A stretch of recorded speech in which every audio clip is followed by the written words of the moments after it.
காலை வேளையில் கர்த்தரை நோக்கி பார்க்கும்படியாய், கர்த்தாவே, இந்த தேசத்தில் எங்களை வைத்து போஷித்து எங்களை காத்து நடத்தி வருகிற தயவுக்காய் உம்மை ஸ்தோத்திரிக்கிறோம். கர்த்தர் நீர் கொடுத்திருக்கிற கிருபைகளுக்காக, இரக்கங்களுக்காக உம்மை ஸ்தோத்திரிக்கிறோம். கர்த்தாவே, இந்த காலை வேளையில் எங்களோடு கூட நீர் பேசும். உம்முடைய வார்த்தை எங்களுடைய இருதயங்களில் அப்பா எழுதப்படட்டும். கர்த்தாவே, இந்த தேசத்தில் இருக்கிற அப்பா கர்த்தரை உம்மை அறியாத ஜனங்களுக்காக நாங்கள் ஜெபிக்கிறோம். ரட்சிப்பின் அனுபவத்தை அப்பா இந்த ஜனங்களும் பெற்றுக்கொள்ளும்படியாய் இந்த காலை வேளையில் கர்த்தாவே நாங்கள் விண்ணப்பம் செலுத்துகிறோம். கர்த்தாவே,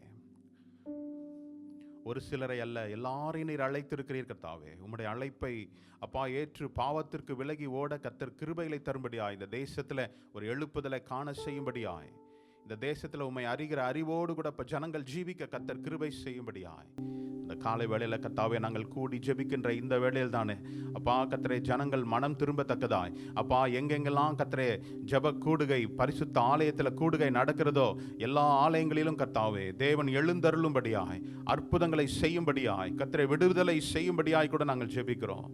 கர்த்தரே, இந்த கன்மலை மீட்பர் சபை மேலே நீர் அப்படிப்பட்ட ஒரு புதிய அபிஷேகத்தை நீர் தாரும்.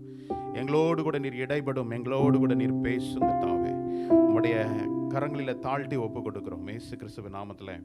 ஹல்லேலூயா. எபிரேயர் 10ஆம் அதிகாரத்தில் 16 முதல் 25 வசனங்களை நான் வாசிக்கிறேன். நாம் வாசித்து ஜெபித்து இந்த நாள் ஆராதனை நாம் துவங்குவோம். எபிரேயர் 10ஆம் அதிகாரத்தின் 16ஆம் வசனம் முதல் 25ஆம் வசனம் வரை. அந்த நாட்களுக்கு பின்பு நான் அவர்களோடே பண்ணும் உடன்படிக்கையாவது, நான் என்னுடைய பிரமாணங்களை அவர்களுடைய இருதயங்களில் வைத்து அவைகளை அவர்களுடைய மனதிலே எழுதுவேன் என்று கர்த்தர் சொல்லுகிறார் என்பதை உரைத்த பின்பு, அவர்களுடைய பாவங்களையும் அவர்களுடைய அக்கிரமங்களையும் நான் இனி நினைப்பதில்லை என்பதை சொல்லுகிறார். இவைகள் மன்னிக்கப்பட்டதுண்டானால் இனி பாவத்தின் நிமித்தம் பலி செலுத்தப்படுவதில்லையே. ஆகையால் சகோதரரே, நாம் பரிசுத்த ஸ்தலத்தில் பிரவேசிப்பதற்கு இயேசுவானவர் தம்முடைய மாம்சத்தின் திரையின் வழியாக புதிதும் ஜீவனுமான மார்க்கத்தை நமக்கு உண்டு பண்ணினபடியால், அந்த மார்க்கத்தின் வழியாய் பிரவேசிப்பதற்கு அவருடைய இரத்தத்தினாலே நமக்கு தைரியம் உண்டாயிருக்கிறபடியினாலும், தேவனுடைய வீட்டின் மேல் அதிகாரமாய் மகா ஆசாரியர் நமக்கு ஒருவர் உண்டாயிருக்கிறபடியினாலும், துர்மனசாட்சி நீங்க தெளிக்கப்பட்ட இருதயம் உள்ளவர்களாயும் சுத்த ஜலத்தினால் கழுவப்பட்ட சரீரம் உள்ளவர்களாயும் உண்மையுள்ள இருதயத்தோடும் விசுவாசத்தின் பூரண நிச்சயத்தோடும் சேரக்கடவோம். அல்லாமலும் நம்முடைய நம்பிக்கையை அறிக்கையிடுகிறதில் அசைவில்லாமல் உறுதியாக இருக்க கடவோம். வாக்குத்தத்தம் பண்ணினவர் உண்மையுள்ளவராய் இருக்கிறாரே. மேலும் அன்பும் நற்கிரியைகளுக்கும் நாம் ஏவப்பட்டிருக்கும்படி ஒருவரையொருவர் கவனித்து, சபை கூடி வருகிறதை சிலர் விட்டு விடுகிறது போல நாமும் விட்டுவிடாமல் ஒருவருக்கொருவர் புத்தி சொல்ல கடவோம். நாளானது சமீபமாயிருக்கிறது. எவ்வளவாய் பார்க்கிறீர்களோ அவ்வளவாய் புத்தி சொல்ல வேண்டும். ஹல்லேலூயா. அது முதல் பகுதியில் 16ஆம் வசனத்தில் நம்ம பார்க்குறோம். அந்த நாட்களுக்கு பின்பு நாம் அவர்களோடு பண்ணும் உடன்படிக்கையாவது, நான் என்னுடைய பிரமாணங்களை அவருடைய இருதயங்களில் வைத்து அவருடைய மனதிலே எழுதுவேன். கர்த்தர் நம்முடைய புதிய உடன்படிக்கை, நியூ கவனன்ட் பிள்ளைகளாய், புதிய உடன்படிக்கைக்கு பங்குள்ளவர்களாய் நம்மை அழைத்திருக்கிறார். ஹல்லேலூயா. இந்த புதிய உடன்படிக்கை ஏதோ பிரமாணங்களின் அடிப்படையில் அல்ல, வார்த்தை நிறைவேற்றுவதனால் மாத்திரமல்ல, அவருடைய இரத்தத்தினால் நாம் மீட்கப்பட்டிருக்கிறோம் என்று சொல்லப்படுகிறதை நாம் பார்க்கிறோம். நாம் ஜெபிக்க போகிறோம். கர்த்தாவே, இந்த நாளில், இந்த தேசத்தில், இந்த பகுதியில் புதிய உடன்படிக்கைக்குள் வருவதற்கு கர்த்தர் நீர் வாசலை திறந்திருக்கிறீர். அதற்குள் பிரவேசிக்கணும்னு சொல்லி ஜெபிக்கலாம். 2வது 17ஆம் அதிகாரத்திலிருந்து 17ஆம் வசனத்திலிருந்து 19ஆம் வசனம், என்னுடைய பழைய பாவங்களின் நிமித்தமாக ஏதாவது ஒரு தண்டனை இருக்குதா அப்படின்னு நம்ம யோசிக்கிறோம். கர்த்தர் சொல்றாரு, நம்மை கர்த்தரை ஏற்றுக்கொண்ட பிற்பாடு அவருடைய இரத்தத்தினால் நம்முடைய பாவங்கள் அனைத்தும் கழுவி சுத்திகரிச்சிருக்கிறார். He will remember no more அப்படின்னு சொல்லியிருக்குது. இனி அவர் நம்முடைய பாவங்களை எண்ணாது இருக்கிறார். ஒருவேளை கிறிஸ்தவர்களாய் விசுவாசிகளாய் இருந்தாலும் கூட ஒரு பாடுகளின் மத்தியில, கர்த்தாவே எனக்கு ஏன் இந்த பிரச்சனை, ஒருவேளை என்னுடைய கடந்த கால வாழ்க்கையினுடைய பிரதிபலனோ அப்படின்னு நம்ம நினைக்கலாம். கர்த்தருடைய சன்னிதானத்தில் வந்திருக்கிற உங்கள் ஒவ்வொருவரையும் பழைய பாவங்களுக்காக அவர் தண்டிக்கிற தேவன் அல்ல. அவர் மன்னித்தது நிமித்தமாய் கர்த்தர் நம்மை அவருடைய பிள்ளைகளாக ஏற்றுக்கொண்டிருக்கிறார். ஒருவேளை கிறிஸ்தவர்கள், விசுவாசிகள் இதை கேட்டுக்கொண்டிருக்கிறவர்களுடைய வாழ்க்கையில, கர்த்தாவே இந்த பகுதிகளில் ஏன் எனக்கு இந்த பிரச்சனை, ஒருவேளை என்னுடைய கடந்த கால வாழ்க்கையில் நான் செய்த தவறுகளோ நீங்க யோசிக்கலாம். கர்த்தர் எல்லாவற்றையும் அவர் உங்களை மன்னித்து மீட்டு கொண்டிருக்கிறவராக இருக்கிறார் அப்படின்னு சொல்லப்பட்டிருக்குது. ரெண்டாவது பாருங்க, நமக்கு மகா பெரிய பிரதான ஆசாரியர் நமக்கு உண்டு. நாம் தேவனுடைய சமூகத்தில் எப்பெல்லாம் போகணும்னு நினைக்கிறோமோ இயேசு கிறிஸ்து என்ற நாமத்தில் நாம் அவரிடத்துல கொண்டு போய் சேர்க்க முடியும். பழைய உடன்படிக்கையின் பிள்ளைகளால் அதை செய்ய முடியாது. காரணம், அவர் ஒரு நபரை, ஒரு ஆசாரியனை நம்பிதான் அவர்கள் இருக்கிறாங்க. அவர்களிடத்தில் அறிக்கை செய்யணும். அவர்களுக்காக பரிந்து பேசக்கூடிய ஒரு ஸ்தானத்தில் இருந்த நாட்கள் கழிந்து போயின. இன்னைக்கு எப்போலாம் நீங்க கர்த்தரிடத்துல சேரணும்னு நினைக்கிறீங்களோ, இயேசு கிறிஸ்து என்ற நாமத்தின் நிமித்தமாய் அவருடைய சன்னதியில நீங்க போய் சேர முடியும் இல்ல? ஆமென், ஆமென். அது எப்படி இருக்கும்? எப்போலாம் நம்ம ஒரு இடத்துல போறோமோ, எப்படி நம்முடைய 22வது வசனம் சொல்லுது, துர்மனசாட்சி நீங்க தெளிக்கப்பட்ட இருதயம் உள்ளவர்களாயும் சுத்த ஜலத்தினால் கழுவப்பட்ட சரீரம் உள்ளவர்களாயும் உண்மையுள்ள இருதயத்தோடு விசுவாசத்தில் பூரண நிச்சயத்தோடு. நாம் ஏதோ ஒரு சும்மா போய் வைப்போம் அல்ல, நாம் கழுவப்பட்டவர்கள், நாம் சுத்திகரிக்கப்பட்டவர்கள், அவருடைய இரத்தத்தினால் நாம் விலைக்கிரயமாய் மீட்கப்பட்டிருக்கிறோம் அப்படின்ற உறுதியான விசுவாசத்தில் பூரண நிச்சயத்தோடு என்ன செய்யணுமா? சேரக்கடும். இந்த காலை வேளையில் சொல்றேன், இது ஒரு சாதாரண கூடுகை, ஏதோ வாரத்துக்கு ஒரு நாள் செய்கிற ஒரு ரொட்டீன் லைஃப் கிடையாது. தேவனுடைய சமூகத்தில் வந்துட்டு மோசே தேவனை சந்திச்சு திரும்பி வரும்போது அவனுடைய முகம் பிரகாசிச்சதுன்னு பார்க்கிறோம். ஜனங்கள் அவனுடைய முகத்தை பார்க்க முடியாது, நீ முக்காடு போட்டுக்கோ அப்படின்னு சொல்றாங்க. காரணம் என்ன தெரியுமா? தேவனுடைய பிரசன்னத்தில் உள்ள மகிமையை அவன் உள்வாங்கி கொண்டதுனால. இன்னைக்கு நீங்களும் நானும் சொல்றேன், இந்த காலை வேளையில கர்த்தாவே, நான் கர்த்தர் என்னோடு கூட பேசணும்னு வாஞ்சையோடு வந்திருக்கிற உங்களை கர்த்தர் அவருடைய வார்த்தையினால நிரப்புவார். எந்த காதுகள், எந்த இருதயம் தாகத்தோடு இருக்குதோ, தாகமுள்ளவன் மேல் தண்ணீரை ஊற்றுவேன் என்று சொல்லியிருக்கிறார். ஒரு எதிர்பார்ப்போடு கர்த்தர் இந்த காலை வேளையில என்னோடு கூட என்ன பேச போறாரு அப்படின்னு நாம உறுதியா இருந்தோம்னா, கர்த்தர் உங்களோடு பேச அவர் போதுமானவரா இருக்கிறார். ஹல்லேலூயா. அடுத்தது வசனம் பாருங்களேன், 25வது வசனத்துல, சபை கூடி வருகிறதை சிலர் விட்டு விடுகிறது போல நாமும் விட்டு விடாமல் ஒருவருக்கொருவர் புத்தி சொல்ல கடவோம். நாளானது சமீபத்து வருகிறது, எவ்வளவாய் பார்க்கிறீர்களோ அவ்வளவாய். அப்போ சபைக்கு வரலன்னா ஒருத்தங்களை விசாரிக்கிறது நம்மளுடைய கடமை. பாருங்க, கண்ணை எடுத்து பாருங்க, யாரெல்லாம் இன்னைக்கு வரலையோ நீங்க கேளுங்க, ஃபோன் பண்ணி ஏன் வரலன்னு கேளுங்க. ஒருவேளை அவங்களுக்கு ஒரு கோபமாக தான் இருக்கும், என்னடா அவர் கேட்டுக்கிட்டே இருக்கிறாருன்னு. ஆனால் வேதம் அப்படிதான் சொல்லுது இல்லை? அவர்களை புத்தி சொல்லி ஏன் வரல சபைக்கு. நான் கர்த்தரை நேசிக்கிறேன், ஆனால் சபைக்கு நான் வரமாட்டேன் அப்படின்றது அல்ல. கர்த்தரை நேசிக்கிறேன்னா பரிசுத்தவான்களுடைய கூடுகையில கர்த்தர் எழுந்தருளுவார் என்று வேதம் சொல்லுகிறது. பரிசுத்தவான்களுடைய கூடுகையில நான் கற்றுக்கொள்ளக்கூடிய காரியம் இன்னைக்கு கர்த்தர் எனக்கு வெளிப்படுத்துவார் என்று நாம் நம்புறோம். நான் வேதத்தை படிக்கிறேன், உபவாசிக்கிறேன், ஆனா இன்னைக்கு என்னது, எல்லார் கையிலுமே சர்ச் இருக்குது இல்லை?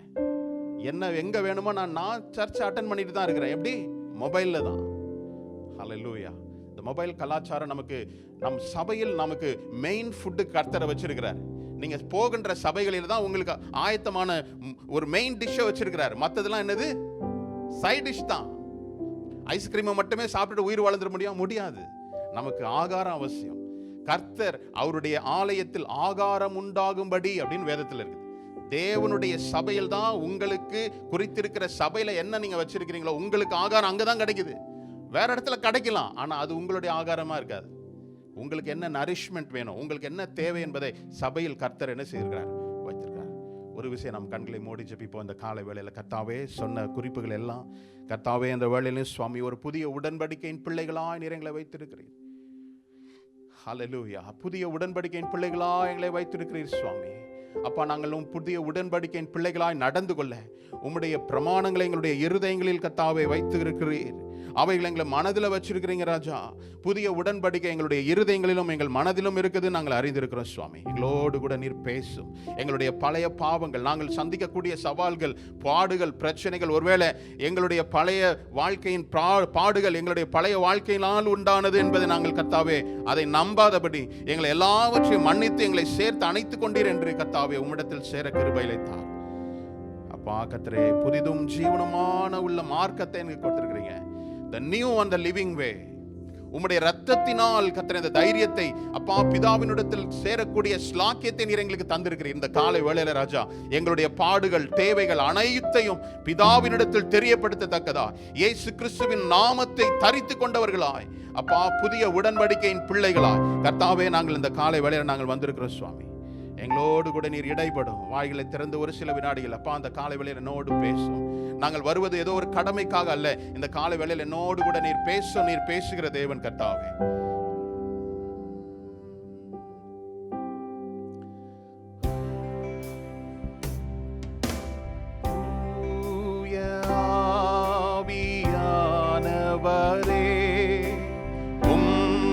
உம்மை வரவேற்கின்றோ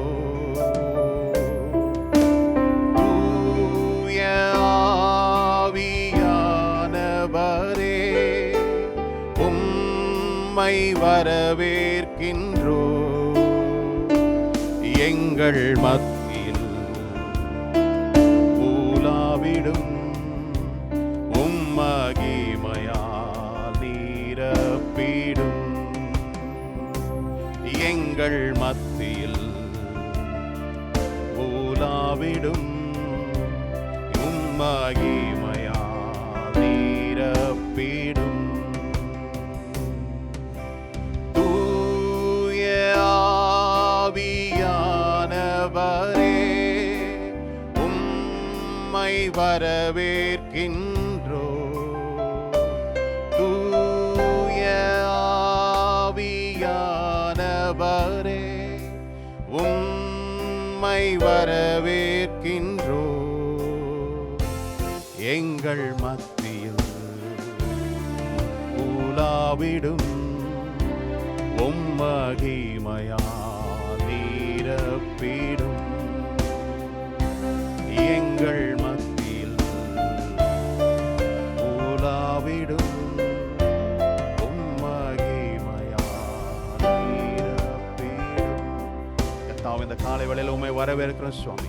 எங்கள் உள்ளங்கள் ஒவ்வொரு உள்ளங்களிலும் நிரப்பும்படியாய் இந்த நாளில் மகிமையின் பிரசன்னத்தை உணரத்தக்கதாய் உம்முடைய வார்த்தைகளை எங்கள் இருதயங்களினால் நிரப்பத்தக்கதாய் எங்கள் மனதில் நிரப்பத்தக்கதாய் இந்த நாளில் நாங்கள் கற்றுக்கொள்ளுகிறதை இந்த வாரத்தில் செயல்பட கர்த்தர் ஒரு புதிய கிருபைகளினால் நீங்க நிரப்பு ராஜா. அவளோடு வந்திருக்கிற ஒவ்வொரு பிள்ளைகள் மேலும் உம்முடைய ஆவியை நீர் ஊற்றும்படியாய் ஜெபிக்கிறோம் சுவாமி.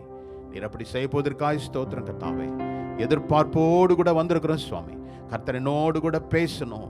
இந்த நாளில் எனக்கு தேவைகளை சந்திக்கணும், எனக்கு வழியை நீர் சொல்லணும், காட்டணும்னு சொல்லி வந்திருக்கிற ஒவ்வொரு பிள்ளைகளுடைய வாழ்க்கையிலும் என் தேவன் பிரத்யட்சமாய் இறங்கும்படியாய், தேவன் சந்திக்கும்படியாய், உம்முடைய வார்த்தையை கொண்டு எங்களை அப்பா உயிர்ப்பிக்கும்படியாய் ஜெபிக்கிறோம்.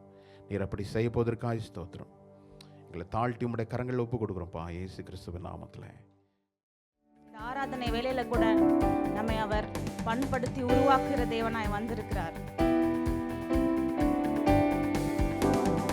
உம்மை ஆராதிப்பேன், உம்மை ஆராதிப்பேன், உம்மை ஆராதிப்பேன், உம்மை ஆராதிப்பேன். என் நாட்கள் முடியும் வரை, என் ஜீவன் பிரியும் வரை, என் சுவாசம் ஒழியும் வரை உம்மை ஆராதிப்பேன், உம்மை ஆராதிப்பேன், உம்மை ஆராதிப்பேன், உம்மை ஆராதிப்பேன், உம்மை ஆராதிப்பேன். உற்சாகமா கரங்களை தட்டி சொல்லுமா? உம்மை ஆராதிப்பேன்,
கொண்டீரே.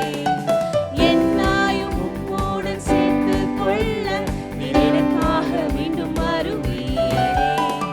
பாவி என்று என்னை தள்ளிடாமல் அன்போடு அணைத்துக் கொண்டீரே. என்னையும் உம்மோடன் சேர்த்துக் கொள்ள நீர் எனக்காக மீண்டும் வருவீரே. என் நாட்கள் முடியும் வரை, என் ஜீவன் பிரியும் வரை, என் சுவாசம் ஒழியும் வரை உம்மையே ஆராதிப்பேன், உம்மையே ஆராதிப்பேன், உம்மையே ஆராதிப்பேன், உம்மையே ஆராதிப்பேன், உம்மை ஆராதிப்பேன், உம்மை ஆராதிப்பேன், உம்மை ஆராதிப்பேன், உம்மை ஆராதிப்பேன்.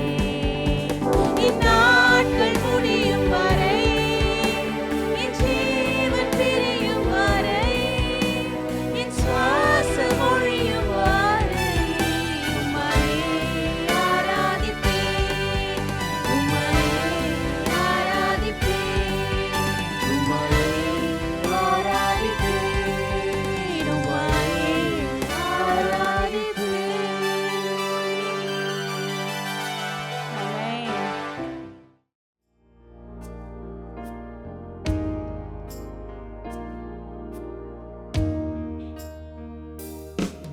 உங்க நாமம் உயரணும், இது மேன்மை அடையணும்.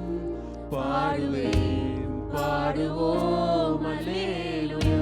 எல்லாரும் சேர்ந்து உள்ளத்தின் ஆழத்திலிருந்து உங்க நாமம் சொல்லுவோமா? உயரணும், இன்று மேன்மை அடையணும். பாடுவேன், பாடுவோம் அல்லேலூயா. அல்லேலூயா, உங்க இருதயங்களை உயர்த்தி அல்லேலூயா, ஹalleluya யாவே ஹalleluya யாவே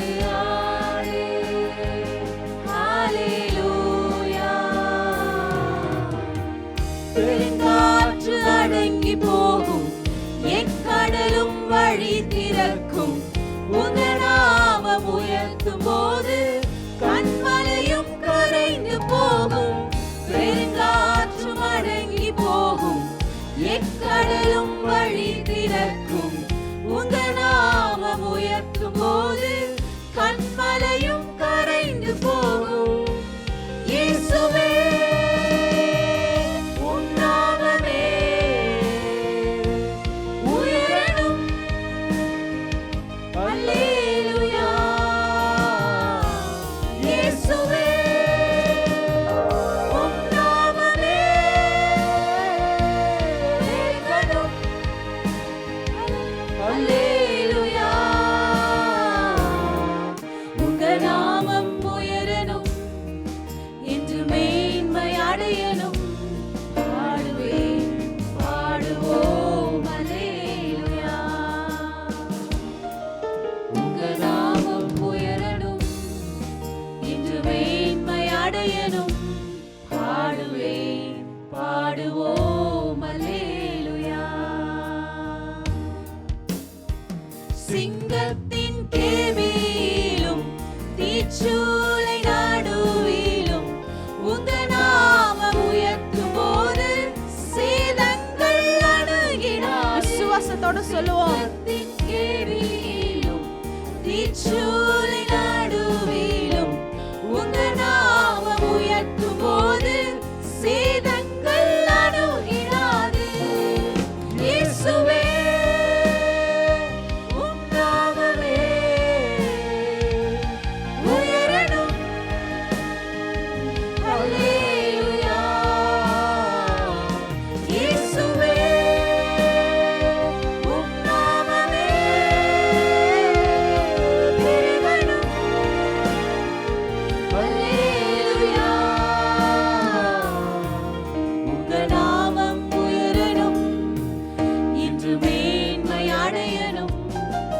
பாடுவேன், பாடுவோம் அல்லேலூயா. உங்க நாமம் உயரணும், இன்று மேன்மை அடையணும். பாடுவேன், பாடுவோம் அல்லேலூயா. சிறைச்சாலை அடைப்பதில்லை, சங்கிலிகள் நிரந்தரமில்லை. உங்க நாமம் உயர்த்தும் போது அஸ்திபாரம் நிலைப்பதில்லை. சிறைச்சாலை அடைப்பதில்லை, சங்கிலிகள் நிரந்தரமில்லை. உங்க நாமம் உயர்த்தும் போது அஸ்திபாரம் நிலைப்பதில்லை. இயேசுவே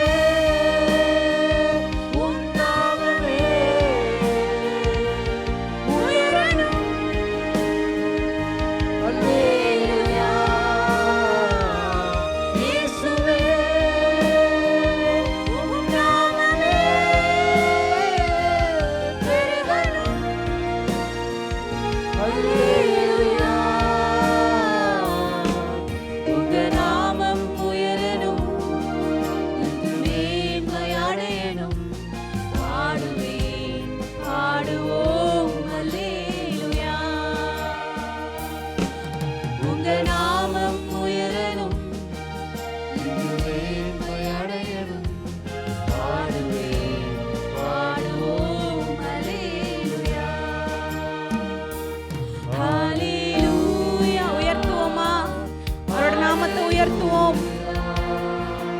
இதயங்களை உயர்த்தி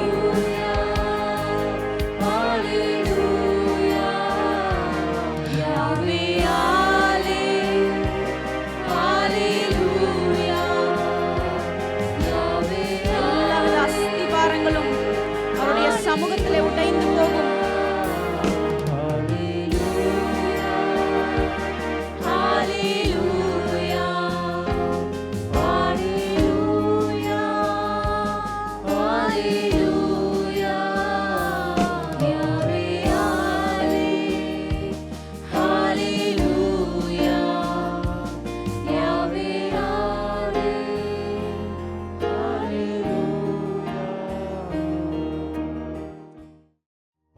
இருக்கிறது போல பூமியில செய்யப்படுவதனுடைய அர்த்தம் என்ன?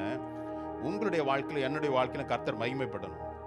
இது இந்த உலக ஜனங்கள் பார்க்கணும். ஹல்லேலூயா. அதற்கு கருவிகளா இந்த காலை வேளையில என்னை ஒப்பு கொடுக்கிறேன். சுவாமி, என்னை பயன்படுத்துங்க. எத்தனை பேர் நம்ம உணர்ந்தீங்கன்னு தெரியல. பரிசுத்த ஆவியானவருடைய உணர்த்துதலை உலாவுகிறத பிரத்யட்சமாய் கர்த்தர் உணர்த்தி கொண்டே இருக்கிறார். இந்த காலை வேளையில நீங்க உணர்ந்தீங்கன்னா கர்த்தர் உங்களுக்கு நீங்க நம்பும்படியாவே கர்த்தர் அதை செய்வார். ஹல்லேலூயா. அவருடைய அபிஷேகம் தான் நம்மளை என்ன செய்யும்? இந்த உலகத்துல வெற்றி நடை போட செய்யும். இந்த உலகத்தில் நம்ம கிறிஸ்துவை ஏற்றுக்கொண்டோம். அது எப்போ வெளிப்படும் தெரியுமா? அவர் மகிமை என் மேல் விளங்க செய்யும் போதுதான். அநேக ஆலயங்கள் இருக்கலாம். சாலமன் கட்டிய ஆலயத்துல மகிமையின் தேவன் இறங்கி வரும்போது ஆசாரியர்கள் ஊழியம் செய்ய முடியாதபடி கர்த்தருடைய பிரசன்னம் இருந்ததுன்னு இருக்கு. இன்னைக்கு உங்க வீடுகளில் கர்த்தருடைய பிரசன்னம் இருக்குதா? உங்களுடைய தனிப்பட்ட வாழ்க்கையில கர்த்தருடைய பிரசன்னம் இருக்குதா? என் நாமம் கர்த்தர் நாமம் உயரணும் உயரணும்னு பாடுறதுல இல்ல, அவர் என் குடும்பத்தில் கர்த்தர் மகிமைப்படும். என்னுடைய பிள்ளைகளுடைய வாழ்க்கையில கர்த்தர் மகிமைப்படும். நான் வேலை செய்யற இடத்துல கர்த்தரை மகிமைப்படுத்தக்கூடிய ஸ்தலமாய் நான் மாற்றணும். கர்த்தர் உங்களை ஒருத்தரை வைத்திருப்பதன் நிமித்தமாய் அந்த கம்பெனி, உங்களுடைய ஆபீஸ் ஆசீர்வதிக்கப்படும். உங்க டிபார்ட்மெண்ட் ஆசீர்வதிக்கப்படும். உங்கள்கிட்ட வந்து கேட்கணும், நாம மற்ற டிபார்ட்மெண்ட் எல்லாம் லோவா இருக்குது, நீ மட்டும் நீ இருப்பது நிமித்தமாய். ஹல்லேலூயா. நம் தேவன் நேற்றும் என்றும் என்றும் மாறாத தேவனா இருக்கிறார். இந்த குடும்பத்துல நான் இருப்பது நிமித்தமாய், ஜெபிப்பது நிமித்தமாய் வருகின்ற பிரச்சனைகள் எல்லாம் கர்த்தர் நிர்மூலமாக்குவார். நம்ப செய்யற கர்த்தருடைய வார்த்தை, என்னுடைய பிரச்சனை என் நிமித்தமாய் கர்த்தர் மகிமைப்படணும். அப்படிப்பட்ட ஒரு அபிஷேகத்தை இந்த காலை வெள்ள தாருங்கன்னு யாரெல்லாம் வாஞ்சிக்கிறீங்க? கர்த்தாவே, என்னை ஒரு புதிய அபிஷேகத்தினால் இந்த நிரப்புங்க. பரிசுத்த ஆவியானவருடைய உலாவுதல் இந்த இடத்துல இருக்கிறத நீங்க உணர்ந்து கொள்ளும்படியா கர்த்தாவே, இந்த காலை வேளையில ஒரு புதிய அபிஷேகத்தை எனக்கு கொடுங்க. நான் எந்தெந்த பகுதிகளில் வேலை செய்கிறனோ, எந்த பகுதிகள் நீர் எனக்கு கொடுத்திருக்கிறீரோ அதுல உத்தமமாய் வேலை செய்ய எனக்கு கிருபையில தாருன்னு சொல்லி இந்த பாடலை பாடும்போது ஒரு எதிர்பார்ப்போடு கர்த்தாவே என்னை ஒரு அபிஷேகத்துக்கு நேராக நடத்தும்னு சொல்லி உணர்ந்தவர்களாய்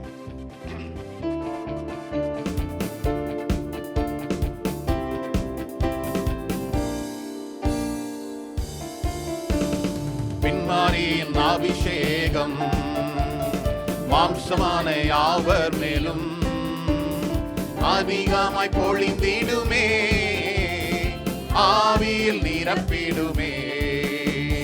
பின்மாரியின் அபிஷேகம் மாம்சமான யாவர் மேலும் அதிகமாய் பொழிந்திடுமே, ஆவியில் நிரப்பிடுமே.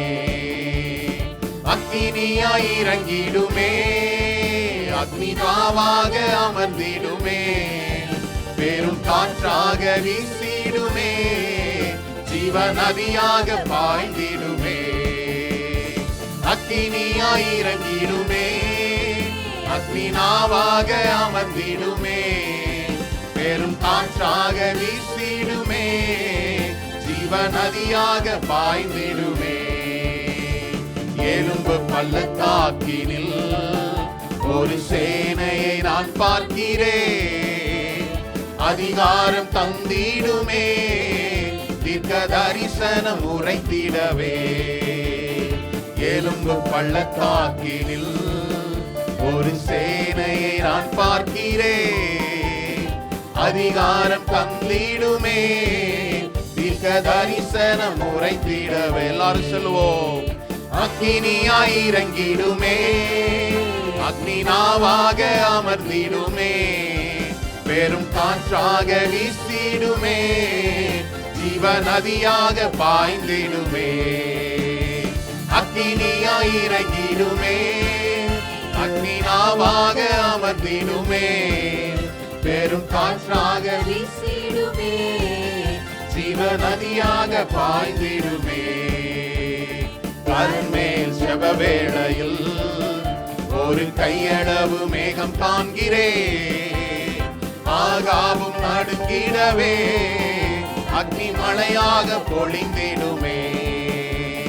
கர்மேல் செப வேளையில் ஒரு கையளவு மேகம் காண்கிறேன், ஆகாவும் நடுங்கிடவே, அக்னி மழையாக பொழிந்திடுமே. அக்கினியாய் இறங்கிடுமே, அக்னினாவாக அமர்ந்திடுமே, பெரும் காற்றாக வீசிடுமே, ஜீவ நதியாக பாய்ந்திடுமே. அக்கினியாய் இறங்கிடுமே, அக்னினாவாக. உள்ளத்தின் ஆழத்திலிருந்து அந்த வார்த்தைகளை நீங்க உச்சரிக்கும்படியா. வீசிடுமே, ஜீவ நதியாக பாய்ந்திடுமே. சீனாய் மலையின் மேலே அக்னி ஜுவாலையை நான் காண்கிறேன், இஸ்ரவேலின் தேவனே என்னை அக்கினியாய் மாற்றிடுமே. சீனாய் மலையின் மேலே அக்னி ஜுவாலையை நான் காண்கிறேன், இஸ்ரவேலின் தேவனே என்னை அக்கினியாய் மாற்றிடுமே. அக்கினியாய் இறங்கிடுமே, அக்னினாவாக அமர்ந்திடுமே, பெரும் காற்றாக வீசிடுமே. உள்ளத்தின் ஆழத்துல யாரெல்லாம் வாஞ்சிக்கிறீங்களோ கர்த்தாவே, இந்த காலை வேளையில ஒரு புதிய அபிஷேகம் மேல இறங்கட்டும் கர்த்தாவே. நுகங்களை முறிக்கத்தக்க ஒரு அபிஷேகம் இந்த காலை வேளையில என்னை ஒரு புதிய மனுஷியாய் மாற்றும் கர்த்தாவே. அப்பா கர்த்தரே, இந்த இதுவரையும் இல்லாத ஒரு அபிஷேகத்தை இந்த காலை வேளையில நான் உணர, நான் பெற்றுக்கொள்ள இந்த பாத்திரத்தை உமக்கு நேராய் திருப்புகிறேன் சுவாமி. அப்பா, என்னை பரிசுத்தப்படுத்தும், என்னை உருவாக்கும், என்னை அபிஷேகம் ராஜா. பூமிக்கு உப்பாய் வெளிச்சமாய் காணப்பட இதுவரையும் என்னுடைய வாழ்க்கையில் என்னுடைய சுய சிந்தையின்படி, சுய சித்தத்தின்படி நான் வாழ்ந்த நாட்கள் எல்லாம் போது ராஜா. உம்முடைய நாம மகிமைக்கென்று என்னை பயன்படுத்த என்னை அபிஷேகம் ராஜா.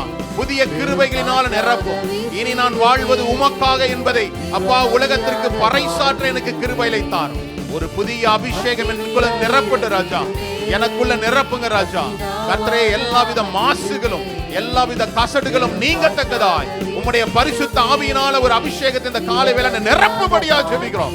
வாய்களை திறந்து கர்த்தாவே என்னை நிரப்புங்க ராஜா. இந்த சூழ்நிலைகளின் மத்தியில் நான் வாழ்வது அப்பா எப்படின்னு எனக்கு தெரியல கர்த்தாவே. உம்முடைய வார்த்தை என்னை நிரப்பட்டும், உம்முடைய வார்த்தை என்னை உருவாக்கட்டும் கர்த்தாவே. இந்த மாசு நிறைந்த இந்த உலகத்துல பரிசுத்தமாய் வாழ எனக்கு கிருபைகளை தாரு ராஜா. என்னுடைய பலன் அல்ல, என்னுடைய பராக்கிரமம், என்னுடைய அறிவினால் அல்ல கர்த்தாவே. உம்முடைய வார்த்தை என்னை உயிர்ப்பிக்கும்படியாய் இந்த காலை வேளையில் என்னை நிரப்பு ராஜா. வார்த்தைகளை படிக்கும் போதும் கேட்கும் போதும் அப்பா நான் ஏற்றுக்கொள்ளக்கூடிய கிருபையை தார். என் இருதயம் நல்ல நிலமாய் மாறட்டும் ராஜா. இதுவரையும் கேட்டு கடினப்பட்டு போன எல்லா இருதயங்களையும் இயேசு கிறிஸ்துவின் நாமத்திலே உடைத்தெறிகிறேன் ராஜா. ஒரு புதிய அபிஷேகம், ஒரு புதிய வார்த்தை, ஒரு புதிய கிருபைகளை இந்த காலை வேளையில பெற்றுக்கொள்ள கிருபையை தார். பெரும் காற்றாக வீசிடுமே, ஜீவநதியாக பாய்ந்திடுமே.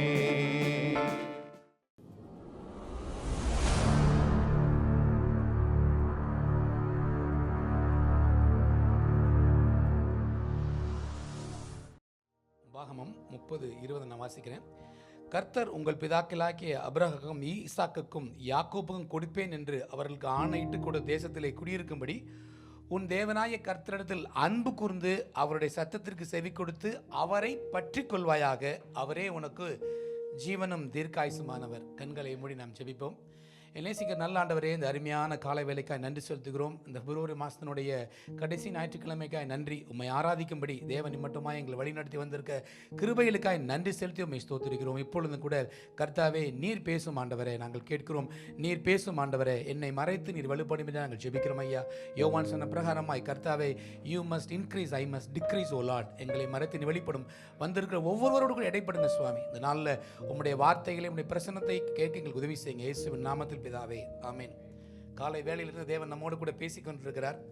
இந்த நாளுடைய செய்திக்கென்று தலைப்பு என்றால் அவரை பற்றி கொள்வாயாக. Depending on the Lord or clinging on God or holding fast on God என்பதை குறித்து தியானிக்கலாம் என்று ஆவியானவர்கள் ஒரு பாரத்தை போட்டதனால் அதை குறித்து இன்றைக்கு நம்ம தியானிக்கலாம். ஆண்டவரை பற்றி கொண்டு நடப்பது, அவரை ஏதோ ஒரு காரியத்திற்காக மட்டுமில்லை, எல்லா நேரங்களிலும் தேவனை பற்றி இந்த வசனம் சொல்கிற பிரகாரமாய் அவரையே பற்றி கொள்வாயாக. நாம் செய்ய வேண்டியது ஒன்றே ஒன்று, நாம் செய்ய வேண்டிய பகுதி we need to hold fast on God.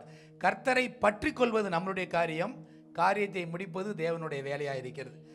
ஒன்றே ஒன்று தான் நம்ம செய்கிறோம். பாருங்கள், ரொம்ப அருமையான ஒரு காரியமாக ஒரு வார்த்தையாக இருந்தாலும் நிறைய பேர் ஆண்டவரை பற்றி கொள்கிற காரியங்களை குறித்து பேசும்போது ஏதோ ஒரு தேவைக்காக பல காரியங்களுக்கு ஆண்டவர்கிட்ட வருகிறாங்க. நான் சாதாரணமாக சில காரியங்களை குறித்து தியானிக்கலாம் என்று நினைத்தேன். ஆனால் என்னோடு கூட ஆண்டவர் இடைப்பட்டு இந்த லெவல் ஆஃப் டிபெண்டன்ஸ் என்று நிறைய காரியங்கள் சாதாரணத்திலிருந்து உயர்ந்த ஒரு உன்னதமான நிலைமைக்கு எத்தனை தரம் எவ்வளோ வேதத்தில் உள்ள இந்த பாத்திரங்கள்லாம் ஆண்டவரை பற்றி பிடித்திருக்கிறாங்க. ஒவ்வொரு சூழ்நிலைகளையும் ஆண்டவர் எப்படி உயர்த்திருக்கார் என்று இன்றைக்கி நம்ம தியானிக்கலாம். முதல்ல ஒரு வசனம் வாசிக்கிறோம் பாருங்க. இந்த சங்கீதம் 63:8 இப்படியா சொல்லுகிற ஆத்துமா என்னை, சங்கீதம் 63:8 யாராவது ஒருத்தர் வாசிங்களேன். சங்கீதம் 63:8 என் ஆத்துமா உம்மை தொடர்ந்து பற்றி கொண்டிருக்கிறது, உமது வலதுகரம் என்னை தாங்குகிறது. எவ்வளவு அருமையான காரியம். என் ஆத்துமா எப்பயோ இல்ல, தொடர்ந்து என் ஆத்துமா உம்மை பற்றி கொண்டிருக்குது ஆண்டவரே, உமது வலதுகரம் என்னை தாங்குகிறது. நம்முடைய ஆத்துமா ஆண்டவரை பற்றி கொள்ளும் பொழுது அவர் நம்மை தாங்குகிறவராக இருக்கிறார். ஒரு நாளும் நம்மை கைவிடுற தேவன் அல்ல. ஆராதனை பகுதியில் கேட்டோம் எவ்வளவு அருமையான காரியங்கள் ஆண்டவர் பேசினார். பிரதான ஆசாரியர்களிருந்து மிக அதிகமாய் பிரசங்கிக்கப்படாத பேசப்படாத ஒரு வார்த்தை. இயேசு கிறிஸ்து பிரதான ஆசாரியர், இஸ் ஹை பிரீஸ்ட். எவ்வளோ காரியங்கள் நம்ம வாசித்தோம். இன்றைக்கு ஆண்டவர் நம்மோடு கூட பேசுவாராக. இந்த நாட்களில் நான் இந்த வார்த்தைக்கு போகிறதுக்கு முன்பாக I want to touch base about the current season, Lent season என்று நிறைய பேர் கொண்டாடுவாங்க. மீன் இந்த பாரம்பரிய சபைகளில் மற்ற இடங்களில். நான் கடந்த வாரத்தில் கூட அப்படி தான் ஒருத்தன்ட்டு இந்த குறித்து இந்த இப்போ நடக்கிற இந்த ஊரில் நடக்கிற காரியங்களை குறித்து ஒரு வாழ்த்துகள் போடும்போது நான் பொதுவாக போடலாம் என்று to those who are fasting may God bless you and give the strength and peace என்று போட்டேன். நான் ஆக்சுவலாக let you know the meaning of the month என்று போட்டு காலையில் பை மிஸ்டேக் அதை டெலிட் பண்ணிட்டேன். ஒரு ஓடி வந்து என்கிட்ட சொன்னால் ஏன் அந்த வாதி டெலிட் பண்ணிட்டீங்க, நானும் தானே ஃபாஸ்டிங் இருக்குன்னு சொன்னேன். நான் சொன்னேன் நீ அப்படிப்பட்ட ஆள் இல்லையே, நீ ஒரு கேத்தலிக் ஆச்சேன்னு. அதனால தான் சொல்கிறேன் இன்றைக்கு எங்களுடைய ஆஷ் வெனஸ்டே, நானும் ஃபாஸ்டிங் இருக்கேன், எனக்கும் பலன் வேணும் என்று சொன்னான். அப்போ என்ன சொல்கிறாங்க, இந்த காலத்தில் மக்கள் வந்து லெந்து என்பதை சிலர் அனுசரிக்கிறாங்க. அதையும் கொஞ்சம் பார்ப்போம் பாருங்கள். லெந்து என்பது தவறு என்று சொல்லல பல நேரங்களில். ஆனால் அதனுடைய பின்னணி என்ன, லென்த் என்ற வார்த்தைக்கு என்ன அர்த்தம்? யாராவது என்னை சமயத்தில் லெந்து காலத்தில் கொண்டாட்டிருப்பீங்க பல பேர். லென்த்ன்றது லென்ட் என்ற வார்த்தையிலிருந்து வருகிறது. அது எதை காண்பிக்க என்றால் வசந்த காலத்தை குறிக்கிறதா இருக்குது. ஸ்பிரிண்ட், அதாவது ஸ்ப்ரிங்கை காண்பிக்கிறதா இருக்கிறது. அப்படி தான் ஆரம்பிக்கிறாங்க. அந்த காலகட்டத்தில் நிறைய பேர் நான் பார்த்துருக்கேன். ரசிக்கப்பட்ட புதுசில் பார்க்கும்பொழுது ஐயோ அந்த காலத்தில் நாங்கள் என்ன சாப்பிட மாட்டோம், ஃபாஸ்டிங் இருப்போம், நான்வெஜ் சாப்பிட மாட்டோம், பூ வச்சுக்க மாட்டோம், கேண்டி சாப்பிட மாட்டோம், சாக்லேட் சாப்பிட மாட்டோம், ஆண்டவரை பிரியப்படுத்துவோம். அதான் அவங்களுடைய காரியமாக இருக்குது. எல்லா இடத்துலையும் அவங்க காரியம் என்ன, மனம் திரும்புதல். அதோட எதுக்கு நான் சொல்றேன்னா, இன்னைக்கு நான் சீக்கிரமா போனேன் அப்படின்னா, ஏன் அப்படின்னா நான் போய் இன்னைக்கு கன்ஃபெஷன் சொல்லணும், எனக்கு சான்ஸ் கிடைக்காது, எங்க ஃபாதரை பார்த்து நான் கன்ஃபெஷன் சொல்லணும், என் பாவங்கள்லாம் சொல்லணும், என் பிள்ளைங்களையும் கூட்டி போய் காமிக்கணும்னா. அப்போ ஒரு காலத்துக்கு மட்டுமல்ல, ஏன் அப்படின்னா இப்பொழுது நான் மனம் திரும்பி, இப்பொழுது நான் பாவ மன்னிப்பை பெற்று எல்லாவற்றையும் வெறுத்து ஆண்டவரை சார்ந்திருந்தால் ஆண்டவர் எனக்கு நன்மையான காரியங்களை செய்வார், ரட்சிப்பை அவர் தருவார் என்று அவர் நினைக்கிறாங்க. லெந்துவை அனுசரிக்கிறது தவறில்லை, ஆனால் இதை செய்வதனால் தான் எனக்கு ரட்சிப்பு வருகிறது, இதனால் தான் தேவனை ஏற்றுக்கொள்ள என்பதுதான் தவறான ஒரு காரியமாக இருக்குது. அதனால தான் ஆவிக்குரிய சபைகள் அதை விட்டுட்டு நம்முடைய தேவனை சார்ந்திருக்க காரியம் எல்லா நேரங்களிலும் எல்லா காரியத்திலும் அவர் நம்பி இருக்கும் பொழுது தான் நம்முடைய வாழ்க்கை ஆசீர்வாதம் உள்ளதாய் வெற்றி உள்ளதாய் இருக்கும். அதனால முதல்ல சாதாரண ஒரு காரியங்களில் கிறிஸ்டஸ் டிபெண்டன்ஸ், ஆபத்து காலத்தில் ஆண்டவரை தேடுறதுலேருந்து ஹை லெவல் டிபெண்டன்ஸ் வரைக்கும் கொஞ்சம் தியானித்தால் நம்முடைய ஆவிக்குரிய வாழ்க்கைக்கு இது ரொம்ப பிரயோஜனமாக இருக்குன்னு என்ன அப்படின்னால் அதை நம்ம தியானிப்போம். முதல்ல நம்மளுக்கு தெரிஞ்ச ஒரு பகுதி தான் யாத்திராகமத்தினுடைய புஸ்தகம் 14 அதிகாரம். அதில் சில பகுதிகளை வாசிப்போம். நிறைய வசனங்களில் வாசிக்க வேண்டியிருக்கு, ஏன்னா கான்டெக்ஸ்ட் இல்லைன்னா உங்களுக்கு அந்த வசனங்கள் மட்டும் சொன்னால் முடியாதுன்றதுனால சில பகுதிகளை வாசிக்கணும். கர்த்தர் நம்மோடு கூட பேசுவாராக. யாத்திராகமம் 14வது அதிகாரத்தில் முதல் கொஞ்சம் வாசிப்போம். கர்த்தர் மோசேயை நோக்கி, நீங்கள் திரும்பி மிக்தோலுக்கும் சமுத்திரத்துக்கும் நடுவே பாகால் செபோனுக்கு முன்பாக இருக்கிற ஈரோத் பள்ளத்தாக்கின் முன்னடியிலே பாளையம் இறங்க வேண்டும் என்று இஸ்ரவேல் புத்திரருக்கு சொல்லு. அதற்கு எதிராக சமுத்திர கரையிலே பாளையம் இறங்குவீர்களாக. அப்போ நடக்கிற காரியம் என்ன? அவர்களை நோக்கி அந்த பார்வன் வருகிறானாங்க. நேரம் குறைவாக இருக்கனால 10வது வசனம் மட்டும் வாசிங்களேன். பார்வோன் சமீபித்து வருகிற போது இஸ்ரவேல் புத்திரர் தங்கள் கண்களை ஏறெடுத்து பார்த்து எகிப்தியர் தங்களுக்கு பின்னே வருகிறதை கண்டு மிகவும் பயந்தார்கள். இந்த சூழ்நிலையில் கவனிங்க, ஆண்டவர் இந்த இஸ்ரேல் ஜனங்களை எகிப்திலிருந்து மிகப்பெரிய அற்புதங்களை செய்து அவர்களை விடுவித்து வெளியே நடத்தி கொண்டு வந்திருக்கார் இல்லையா? இப்போ வரும்பொழுது அந்த பார்வோன் என்ன பண்ணா, இவர்களை விட்டது தவறு என்று அவர்களை பின்பற்றி போகும்படி அவன் தன் குதிரையை ஆயத்தப்படுத்தி கொண்டு தன் படை வீரர்களை ஆயத்தப்படுத்தி கொண்டு இவர்களை நோக்கி வருகிறான். ஆங்கிலத்தில் ஒரு ப்ரோவர்ப் சொல்லுவாங்க, between the devil and the deep sea. எவ்வளோ பேர் கேள்விப்பட்டீங்கன்னு தெரியல. ஒரு பக்கம் பார்வோன் என்ற டெவில் வருகிறான், அடுத்த பக்கம் அவர்கள் தப்பித்து போவதற்கு என்ன இல்லை, வழி இல்லை, சமுத்திரம் இருக்குது. நமக்கெல்லாம் தெரிஞ்ச ஒரு பகுதி தான். அப்படிப்பட்ட ஒரு நெருக்கடியான ஒரு ஆபத்தான சூழ்நிலையில் அவர்களுடைய ரியாக்ஷன் அல்லது ரெஸ்பான்ஸ் எப்படி இருக்குது? அவங்க என்ன சொல்றாங்க? முதல்ல ஆண்டவர் நோக்கி அவர்கள் கூப்பிடுகிறார்கள். பிரச்சனை என்று வரும் பொழுது நாம் எல்லோருமே ஆண்டவர் எனக்கு உதவி செய்யும், இக்கட்டில் எங்களுக்கு உதவி செய்யும் என்று ஜெபிக்கிறோம். ஆனால் அடுத்த லைன் என்ன பேசுறாங்க அதை கொஞ்சம் கவனிப்போம். 11 வசனத்தில், அன்றியும் அவர்கள் மோசேயை நோக்கி, எகிப்திலே பிரேத குழிகள் இல்லை என்றா வனாந்தரத்திலே சாகும்படிக்கு எங்களை கொண்டு வந்தீர், நீர் எங்களை எகிப்திலிருந்து புறப்பட பண்ணினதனால் எங்களுக்கு இப்படி செய்தது என்ன? இது எப்படி அவர்கள் சார்ந்து கொள்றாங்க? முதல்ல ஆண்டவர் பெரியவர், நல்லவர், ஆனா பிரச்சனை வரும்போது எங்களை கொல்றதுக்காக இங்கே கொண்டு வந்த, எப்படி மனிதனுடைய நிலைமை சூழ்நிலைகளை மாறுது பாருங்க. அங்கே எகிப்தில் பிரேத குழிகள் இல்லை என்றா எங்களை கொண்டு வந்தீர்கள். முதல் வசனத்தில் நெருக்கடி என்று வரும்பொழுது ஆண்டவரை பற்றி பிடித்த அதே ஜனங்கள், ஆனால் அந்த சூழ்நிலைகளை பார்க்கும் பொழுது இதற்கு மேலே நம்மளால தாக்கு பிடிக்க முடியாது, எங்களை அழிக்கிறதுக்காக கொண்டு வந்தீங்க என்று மோசையை வழிநடத்தி வந்த அந்த மனிதனை நோக்கி கம்ப்ளைண்ட் பண்ணுறதை பார்க்கிறோம். அநேக நேரங்களில் பிரச்சனைகள் வரும்போது நாம் யாரை சார்ந்திருக்கிறோம், எவரை பற்றி கொள்கிறோம்? ஆண்டவரை தேடுறோம். அநேக சமயத்தில் அந்த பிரச்சனையை பார்க்கும் பொழுது ஐயோ அந்த பிரச்சனை நாங்கள் அழிந்து போக முடியாமல் இருக்கிறோம் என்று கம்ப்ளைண்ட் பண்ண நம்ம இருக்கிறோமா, இல்லை எப்படி நடந்து கொள்கிறோம், சார்ந்து கொள்கிறது? ஆனால் அந்த கூட்டத்தில் இருந்த ஒரே ஒரு மனிதன் மட்டும்தான் தைரியமாக சொல்கிறான் பாருங்க. 11 வசனம். அப்பொழுது மோசே ஜனங்களை நோக்கி, பயப்படாதிருங்கள், நீங்கள் நின்று கொண்டு இன்றைக்கு கர்த்தர் உங்களுக்கு செய்யும் ரட்சிப்பை பாருங்கள். இன்றைக்கு நீங்கள் காண்கிற எகிப்தியரை இனி என்றைக்கும் காண மாட்டீர்கள். 2 பேருக்கும் ஒரே பிரச்சனை தான் வருது. அங்க இருந்த மொத்த ஜனமும் சரி, மோசேக்கும் சரி, ஒரே பிரச்சனையை, ஒரே நெருக்கடியை, ஒரே எமர்ஜென்சியை, ஒரே கிரிசிஸை, ஒரே டிசாஸ்டரை தி ஃபேஸ். ஆனால் இவங்களுடைய அணுகுமுறை எப்படி இருக்குது? அந்த மக்களுடைய அணுகுமுறை எப்படிப்பட்டதாக இருக்கிறது? தேவனை சார்ந்து கொள்கிறேன் என்று சொல்லுகிற மனிதன் வெறுமன பாடலை பாடி வெறும் சொல்றது மட்டுமல்ல, அந்த சூழ்நிலைகள் மத்தியில் நம்ம எப்படி அதை நடக்கிறோம், எப்படி அதை கையாளுகிறோம், எப்படி அணுகுகிறோம் என்பது முக்கியம். மோசே என்ன சொல்றாரு? நீங்கள் பயப்படாதிருங்கள். இவருக்கும் தெரியாது, மோசேக்கும் தெரியாது நடக்க போகுது என்று. மோசேக்கு தெரியுமா? மோசேக்கும் தெரியாது. ஆனால் இவன் எப்படிப்பட்டவனாக இருக்கான்? தேவனை சார்ந்தவனாக இருக்கிறான். எப்பெல்லாம் என்னுடைய கேள்விகளுக்கும் என்னுடைய பிரச்சனைக்கும் பதில் தெரியலையோ அப்போ நான் தேவனை சார்ந்து கொள்கிற விதம் தான் சரியான ஒரு காரியமாக இருக்குது. எப்பயும் பிரச்சனை வரும்போது ஆண்டவரை போய் தேட வேணும்னு சொல்லல, ரொம்ப அருமையான ஒரு காரியம்தான். தேவனை தேடுவது ரொம்ப நல்லது. சில பேர் பிரச்சனை வரும்போது ஓடி போயிடுவானுங்க. ஆனால் தேவனை தேடுற அந்த கிறிஸ்டஸ் மேனேஜ்மெண்ட்ல ஆண்டவரை தேடி நடக்கும் பொழுது கர்த்தர் செய்வார் என்று அவரை நம்பிக்கொள்றது பெரிய விஷயமா, இல்லை எங்களை அழிக்கும்படி எங்களுக்கு கொண்டாந்து போதிட்டீங்க? சில பேருக்கு பிரச்சனை வரும்போது ஆண்டோட வருவாங்க, எங்களுக்கு ஒரு ஜாப் தேவை அதுக்காக ஜெபம் பண்ணுங்க, அல்லது எனக்கு ஒரு வியாதி இருக்குது அதுக்காக ஜெபம் பண்ணுங்க, அல்லது எனக்கு விசா வேணும் ஜெபம் பண்ணுங்க. நெருக்கடி வேலையில் ஜெபம் பண்ணுறவங்க அநேகர். இல்லையா? எவ்வளோ பேர் அப்போ மதம் ரிலீஜன் நம்மளுக்கு ஒரு பிரச்சனை இல்லை, கூட்டம் நம்மளுக்கு பிரச்சனை இல்லை, யார் வேணாலும் ஜெபம் பண்ணலாம். யாருக்கும் இல்லை. எப்பேற்பட்ட ஆள் கூட அவன் ரொம்ப ஒரு வைராக்கியமான மதத்தை பின்பற்றுவான் கூட ஒரு பிரச்சனை என்று வரும் பொழுது நீங்கள் வேண்டிய செய்கிற இடத்துல எனக்காக ஜெபம் பண்ணுங்க எத்தனை பேர் சொல்லியிருக்கான். நீங்கள் வர டாக்ஸி டிரைவர்லேருந்து உங்கள் ஆஃபீஸில் இருக்கிற எவ்வளோ பேரை நீங்கள் பார்க்கலாம்.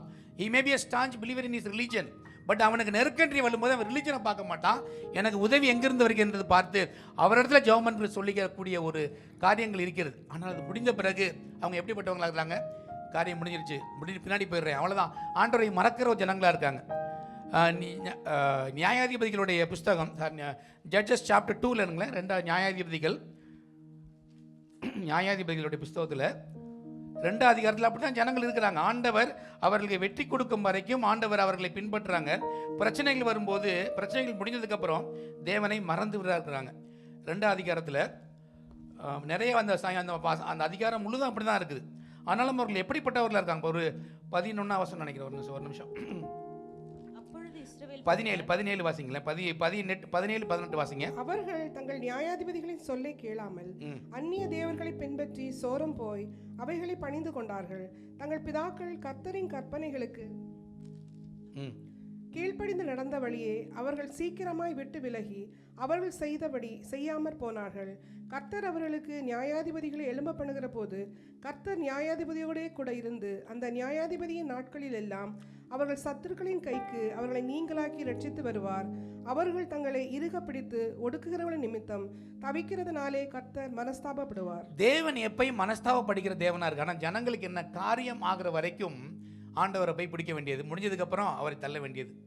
இப்படிப்பட்டவர்களாக நம்ம இருக்கிறோமா? நம்முடைய வாழ்க்கை எல்லா நேரத்திலும் தேவனை பின்பற்றி நம்ம நடக்கிறவங்களா இருக்கோம். ரொம்ப முக்கியமான ஒரு காரியம், உறுதியாய் நின்று தேவன் சொல்லுகிறார். அந்த மோசே சொன்னார், முறுமுறுக்காதே. முறுமுறுக்கிறது பெரிய ஒரு காரியம். வனாந்திரத்தில் அந்த இஸ்ரேல் எங்களுக்கு கிரேவியார்டு இல்லைன்னு நீங்கள் கொண்டு வந்தீங்களா? நம்முடைய ரெஸ்பான்ஸ் எப்படி இருக்கு? ஆண்டவரை பற்றி பிடிக்கிறவன் எல்லா சூழ்நிலையிலும் கர்த்தர் எனக்கு பார்த்துக் கொள்வார், எனக்கு வழி தரலைனாலும் போக வேண்டிய வே ஃபார்வர்ட் இல்லைன்னா கூட தேவனை சார்ந்திருப்பதான் நம்முடைய வெற்றிக்கு ஒரு காரியமா இருக்கும். மோசே சொல்ற காரியம் என்ன? நீங்கள் முன்னே பயப்படாமலும் கலங்காமலும் இருங்கள். மறுபடியும் அந்த யாத்திராகமம் 14 பாருங்க. யாத்திராகமம் 14 கர்த்தர் உங்களுக்காக யுத்தம் பண்ணுவார், நீங்கள் சும்மா இருப்பீர்கள் என்றான். எவ்வளவு பெரிய காரியம்! நாம் சும்மா இருக்கும் பொழுது தேவனை சார்ந்து கொள்ளும்போது இந்த உலகத்தினுடைய பார்வையில் அது முட்டாள்தனமா இருக்கிறது போல தோணலாம். ஆனால் நடக்கிறது என்ன? God fights for us. I transfer my problem to God. He takes over. தேவன் ஒரு காரியத்தை பொறுப்பெடுத்துக் கொண்டால் நான் அதை செய்ய வேண்டிய அவசியம் இல்லை. இதுதான் விசுவாசம், இதுதான் அவரை சார்ந்து கொள்ளக்கூடிய காரியம். அநேக நேரங்களில் நாம் பாதிய வைக்கிறோம். இந்த இஸ்ரேல் ஜனங்களை போல பிரச்சனை இல்லாத பிரச்சனை வரும்போது ஆண்டவர்கிட்ட போய் உபவாசிக்கிறது, ஜெபம் பண்ணுறது. எப்படி ஃபாஸ்டிங் போட்டோம் பிரதர்? ஒருத்தவங்க சொல்லுவாங்க, என்ன பண்ணுவாங்க, எப்படியா ஃபாஸ்டிங் போட்டு ஆண்டவரை மாற்றிடுவேன்னு சொல்லிட்டு. ஆண்டவர் மாறுகிறது அல்ல, நம்ம தான் மாறணும். அவர் எப்பயும் மனஸ்தாபப்படி அவர் மனம் மாறிக்கிற மனுஷன் அல்ல. அவர் மனஸ்தாபப்படுறதுக்கு அவர் மனுப்புத்திரம் என்று வாசிக்கிறோம். அதனால் நாம் ஆண்டவரை சார்ந்து கொள் என்பது எல்லா சூழ்நிலைகளிலும் அவரை பற்றி கொள்வது தான் உண்மையான ஒரு விசுவாசியுடைய காரியமாக இருக்கும். இல்லை என்றால் இவர்களைப் போல மேலே இறங்கி கீழே இறங்கி போகிறான். ஆண்டவர் என்றைக்கும் மாறாதவர். ஐ திங்க் ஓசியாவில் 5 அதிகாரத்தினுடைய கடைசி வசனத்தை மட்டும் வாசிங்க. ஓசியா 5 அதிகாரத்தினுடைய லாஸ்ட் வெர்ஷன் நினைக்கிறேன். ஓசியா 5 அதிகாரத்தினுடைய கடைசி பகுதி. அவர்கள் தங்கள் குற்றங்களை உணர்ந்து என் முகத்தை தேடும் மட்டும் நான் என் ஸ்தானத்துக்கு திரும்பி போய்விடுவேன். தங்கள் ஆபத்தில் என்னை கருத்தாய் தேடுவார்கள். ஆண்டவர் மட்டும் நம்மளை போல எப்படியே வேடிக்கை பார்க்கறதுன்னு நினைக்கல. பைபிள் நம்ம நினைக்கிறோம் ஆண்டவர் ரொம்ப சீரியஸானவர் நினைக்கிறோம். தேவன் சொல்லுகிறார், நீங்க மனம் திரும்பி வர்ற வரைக்கும் நான் நான் இங்கிருந்து போய்விடுவேன்றார். பல நேரத்தில் ஆண்டவருடைய பிரசன்னத்தை உணர முடியாமல் போறதுக்கான காரணம் அதுதான். ஆனாலும் கூட தங்கள் ஆபத்தில் என்னை கருத்தாய் தேடுவார்கள். நல்லா இருக்கும் பொழுது எப்படி தேடுறோம் ஆண்டவரை? பிரச்சனை என்று வரும்போது ஒருத்தர் சொல்வார், முதல்ல ஏதாவது பிரச்சனை ஆச்சுன்னா யார் காலில் விழுவதுக்கும் பயப்படவே கூடாது, கூச்சமே பெறக்கூடாது, எவனவே காலில் வேணாலும் உள்ளான்வார். அப்படிப்பட்ட ஆட்கள் சொல்றது. அதே போல தான் ஆண்டவர் சொல்றார், they will seek me earnestly when they are in trouble. அப்படிப்பட்டவர்களாக இருந்தாலும் கூட தேவன் நமக்கு உதவி செய்கிறவராக இருக்கிறார். ஆனால் இந்த மாதிரி எமர்ஜென்சி டிபெண்டன்ஸ் என்ன, ஒரு கிளாஸ் டி இல்லை கிளாஸ் எஃப் இந்த மாதிரி தான் இருக்க முடியும் இல்லையா? ஒரு லோ லெவல் டிபெண்டன்ஸ். அதுக்கு அடுத்தபடியான டிபெண்டன்ஸ் கொஞ்சம் பாப்போம் பாருங்க. நான் ஆண்டவரை நம்பி தான் இருக்கிறேன், எல்லாமே செய்கிறேன், ஆனால் என்னுடைய சூழ்நிலைக்கு அடிப்படையில் அக்கேஷனல் டிபெண்டன்ஸ். எல்லா நேரத்துலையும் ஒரு பிரச்சனை என்று வரும் பொழுது அல்லது ஒரு முக்கியமான காரியங்கள் நான் ஆண்டவர்கிட்ட போய் கேட்பேன். மற்ற விஷயத்தெல்லாம் நானே தீர்மானம் பண்ணிக்கொள்வேன். சார்ந்து கொள்றதுடைய வகைகள் நம்ம பார்க்குறோம். பாருங்கள், ஒரு விஷயத்தை நம்ம பார்ப்போம். யோசுவா புஸ்தகம் 9 அதிகாரத்தில் 13-14 வசனங்களை வாசிங்க. யோசுவாவுடைய புஸ்தகம் 9ஆம் அதிகாரம் 12 வசனம் கொஞ்சம் வாசித்துருங்களேன். உங்களிடத்தில் வர நாங்கள் புறப்படுகிற அன்றே எங்கள் வழிப்பிரயாணத்துக்கு இந்த அப்பத்தை சுட சுட எங்கள் வீட்டிலிருந்து எடுத்துக்கொண்டு வந்தோம். இப்பொழுதோ இதோ உலர்ந்து பூசணம் பூத்திருக்கிறது. நாங்கள் இந்த திராட்சரச துருத்திகளை நிரப்புகையில் புதிதாயிருந்தது. ஆனாலும் இதோ கிழிந்து போயிற்று. எங்கள் வஸ்திரங்களும் பாதரட்சைகளும் நெடுந்தூரமான பிரயாணத்தினாலே பழசாய் போயிற்று என்றார்கள். இந்த கதை உங்களுக்கு படிச்சிருப்பீங்க. எவ்வளோ பேர் நீங்கள் வேதத்தை வாசியமாக உங்களுக்கு தெரியும். யோசுவா எப்படிப்பட்ட மனிதர்? ஒரு ஜெப வீரராக இருக்கிறார். ஒவ்வொரு இடத்துலையும் ஜெபிப்பார். நம்மளுக்கு அதிகமாக பிரசங்கம் பண்ணப்பட்ட காரியம் என்ன? எரிகோ கோட்டை எப்படி வீழ்த்துவதுன்னு நம்ம நல்லா கேட்டிருக்கோம் இல்லையா? துதி எடுத்து நல்லா ஆரவாரம் செய்யும்போது எரிகோ கோட்டை இடிந்து விழும் நல்லா கேட்டிருக்கோம். யோசுவா அதே போல் ஜெபித்தார். சத்தம் காட்டாமல் சுற்றி வாங்கன்னு சொன்னார். எல்லாம் செஞ்சாங்க. ஒரு வெற்றி, ஒரு லெவலில் ஒரு வெற்றி கிடச்சிருச்சு. அடுத்ததுக்கப்புறம் ஆயிப்பட்டினத்துக்கு போனாங்க. ரெண்டாவது பார்த்தீங்கன்னா அங்கேயும் கொஞ்சம் பிரச்சனை வந்தது. ஆனாலும் கூட ஆண்டவருடைய வார்த்தையை கேட்டு அழுது உபயோகித்ததுக்கப்புறம் ஆண்டவர் ஒரு ஸ்ட்ராட்டஜியை கொடுத்தார். அதற்கு பின்பு பின்பற்றி போயிட்டாங்க. ஆனால் அதுக்கு பின்புதாக யோசுவாக்கு என்ன வருது? நம்ம ஆண்டவரோட நடக்கிறோம் டெய்லி, நம்மளுக்கு எல்லாம் தெரியும். இந்த விஷயத்தை நம்ம என்ன செய்யலாம், நம்ம டீல் பண்ணிக்கலாம்னு சொல்லிட்டு ஒரு முடிவு பண்ணுறாரு. அங்கே நடக்கிற காரியம் என்ன? அவர்களை சுற்றி கிபியோன் என்ற ஒரு கூட்டம் அங்கே இருக்கிறது. அந்த கிபியோனர்கள் எப்படிப்பட்டவர்களாக இருக்கிறாங்க? இவர்களை குறித்து அவர்களுக்கு பயம் வருகிறது. என்ன பயம் வருகிறது? இந்த ஜனங்கள் மிக பெரியவர்கள், இவர்களை தாக்கு பிடிக்க முடியாது, இவனோட ஹேண்டில் பண்ண முடியாது. அதனால இவர்களோடு நாம் என்ன செய்யணும்? உடன்படிக்கை பண்ணிக்கொள்வோம் என்று அவர்களை வஞ்சிக்கும்படி வருகிறாங்க. நல்லா கவனிங்க. ஆண்டவர் சொன்ன வார்த்தை என்ன? நீ அந்த ஊருக்கு, அந்த வாக்களிக்கப்பட்ட தேசத்திற்கு போவதற்கு முன்பதாக அங்கே இருக்கிற ஜனங்களோடு உடன்படிக்க வேண்டாம், அவர்களுடைய தேவனை தொழுது கொள்ள வேண்டாம், அவர்களோடு எந்த பழக்கத்தையும் வைத்துக்கொள்ள வேண்டாம் என்று தேவன் சொல்லி இந்த ஜனங்களை அனுப்பினார்.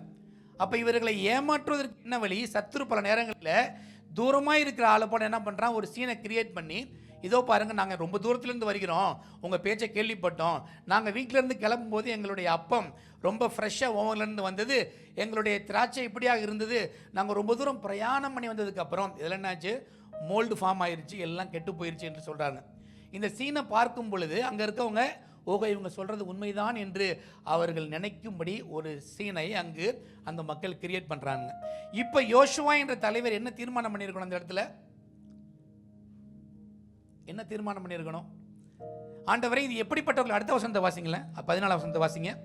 அப்பொழுது இஸ்ரவேலர் கர்த்தருடைய வாக்கை கேளாமல் அவர்களுடைய போஜன பதார்த்தத்தில் சிறிது வாங்கி கொண்டார்கள். நல்ல கவனிங்க. அவருடைய கர்த்தருடைய வார்த்தையை கேட்காமல் என்று மிக தெளிவாக வார்த்தை எழுதப்பட்டிருக்கு. நம்முடைய சார்ந்து கொள்கிற சூழ்நிலைகள், சில காரியங்களுக்கு என்னால் முடித்ததை நான் பார்த்துக்கிறேன், முடியாததை மட்டும் ஆண்டவரை சார்ந்து கொள்கிறேன். எப்படிப்பட்ட மனநலம் புரியுதா? அவங்களுக்கு புரியுதா? சார்ந்து கொள்கிற செகண்ட் லெவல் பிரச்சனைகள், சுச்சுவேஷன் வரும்போது எனக்கு அக்கேஷன், என்னுடைய சுச்சுவேஷன், என்னுடைய சர்க்கம்ஸ்டன்ஸ் எப்படி இருக்கோ அதை பேஸ் பண்ணி ஆண்டவர்கிட்ட போகிறேன். பிரச்சனை நான் கையாள முடிஞ்சதுன்னா இதை நானே மேனேஜ் பண்ணிக்கிறேன், பரவாயில்ல. ஏன் அப்படின்னா அவர்கள் பார்க்கிற அந்த சைட் அப்படி இருக்குது. அதனால தான் பவுல் எழுதுகிற என்ன சொல்கிறார்? நாமோ விசுவாசத்து நடக்காமல் தரிசித்து நடக்கிறோம்னு எழுதுறாரு இல்லையா பவுல்? அப்படி தானே எழுதுறாரு. எப்படி எழுதுறாரு பவுல்? நாம் தரிசித்து நடவாமல் விசுவாசத்து நடக்கிறோம் என்றோம். அப்போ என்ன வருகிறது? என்னுடைய சூழ்நிலைகளை பார்க்கும் பொழுது பிசாசு நம்மை வஞ்சிக்கிறவனாய், நம்மளை ஏமாற்றுகிறவனாய் காணப்படுறான். அதனால தான் ஆண்டவர் சொல்கிறாரு, நீ என்னை சார்ந்து கொண்டு என்னை டிபெண்ட் பண்ணி இருக்கிறேன் என்றால் எல்லாவற்றிலும் அவருடைய வார்த்தையை கேட்கிறவர்களாய், அவள் கீழ்ப்படுகிறவர்களாய் மாறும் பொழுது தான் நாம் வெற்றியை பெற முடியும். அதற்கு பின்பு அவன் நடக்கிற காரியம் என்ன? ஏன்னா அங்கே இருக்க எல்லாத்தையும் அவங்க பார்க்குறாங்க. நான் அவங்க நம்புகிற மாதிரியே இருக்குது. இவங்க ட்ராவல் பண்ணால் ட்ரெஸ் எல்லாம் கிழிஞ்சிருக்குது, சாப்பாடெல்லாம் இப்போ ஆறி போயிருக்குது, எல்லாம் பூசணம் பிடிச்சிருக்கு. இவங்க பயந்து நடுங்கிறாங்க. பரவாயில்ல, அவங்களே நம்மளை தேடி வந்துட்டாங்கப்பா, நம்ம அவங்களோட உடன்படிக்கை பண்ணிக்கொள்ளலாம். மனிதர்களை பார்த்து, சூழ்நிலை பார்த்து நம்ம இறக்கப்படும் பொழுது நாம் வஞ்சிக்கப்படுகிறவர்களாக இருக்கிறோம். மிக முக்கியமான வரம் எந்த வரம் தெரியுமா? ஆவிகளை பகுத்தறிகிற வரம் ரொம்ப முக்கியம். டிசர்னிங் ஸ்பிரிட் ரொம்ப முக்கியம். நாலேஜ் இருக்கலாம், உங்களுக்கு எல்லாமே இருக்கலாம், டிசர்னிங் அதான் பெரிய லெவல். அண்டர்ஸ்டாண்டிங் இருக்கலாம். நாலேஜ் ஃபஸ்ட்டு, நாலேஜ் ரெண்டாவது அண்டர்ஸ்டாண்டிங், மூணாவது தான் டிசர்னிங்.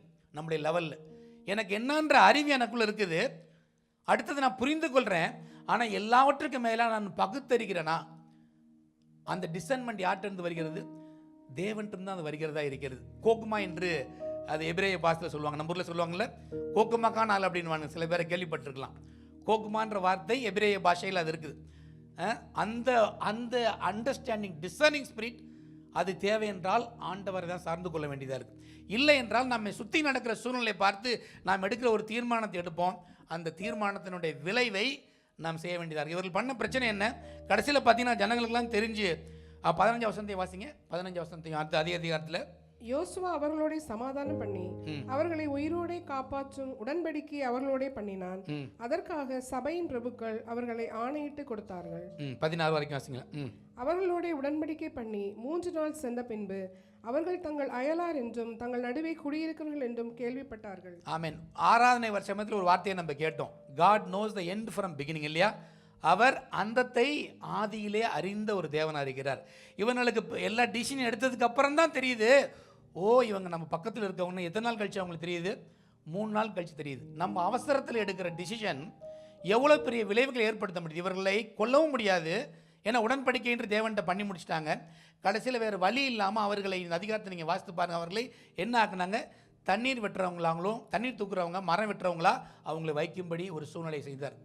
அநேக நேரங்களில் நான் என் வாழ்க்கையில் பல நேரத்தில் அனுபவிச்சிருக்கேன். அவசர நேரத்தில் ஆவிக்குரிய ஆளை போல இருக்கலாம், இந்த முடிவெடுக்கலாம். எப்பெல்லாம் நம்ம அவசரத்தில் முடிவெடுக்கிறோமோ அப்பெல்லாம் தவறுகளை செய்கிறவர்களாக இருக்கிறோம்.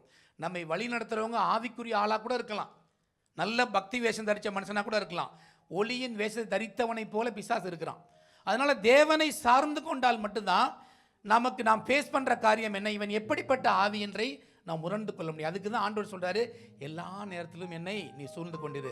அக்கேஷனலாக எனக்கு இது போதும் ஆண்டவரை, இதை நான் ஹேண்டில் பண்ணிக்கிறேன், மற்றது நீங்கள் ஹேண்டில் பண்ணிங்க என்று சொல்லும் பொழுது நாம் தோல்வி அடைந்தவர்களாக இருப்போம். அதற்கான விலைக்கிரயத்தை நீங்கள் வாழ்நாள் முழுதும் கொடுக்க வேண்டியதாக இருக்கலாம்.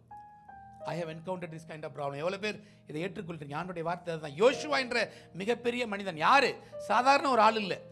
நானும் என் வீட்டாரும் என்றால் கர்த்தரையே சேவிப்போம் என்று சொன்ன மனிதன் கீழே விழுகிற மாதிரி ஒரு சூழ்நிலை ஆயிடுச்சு.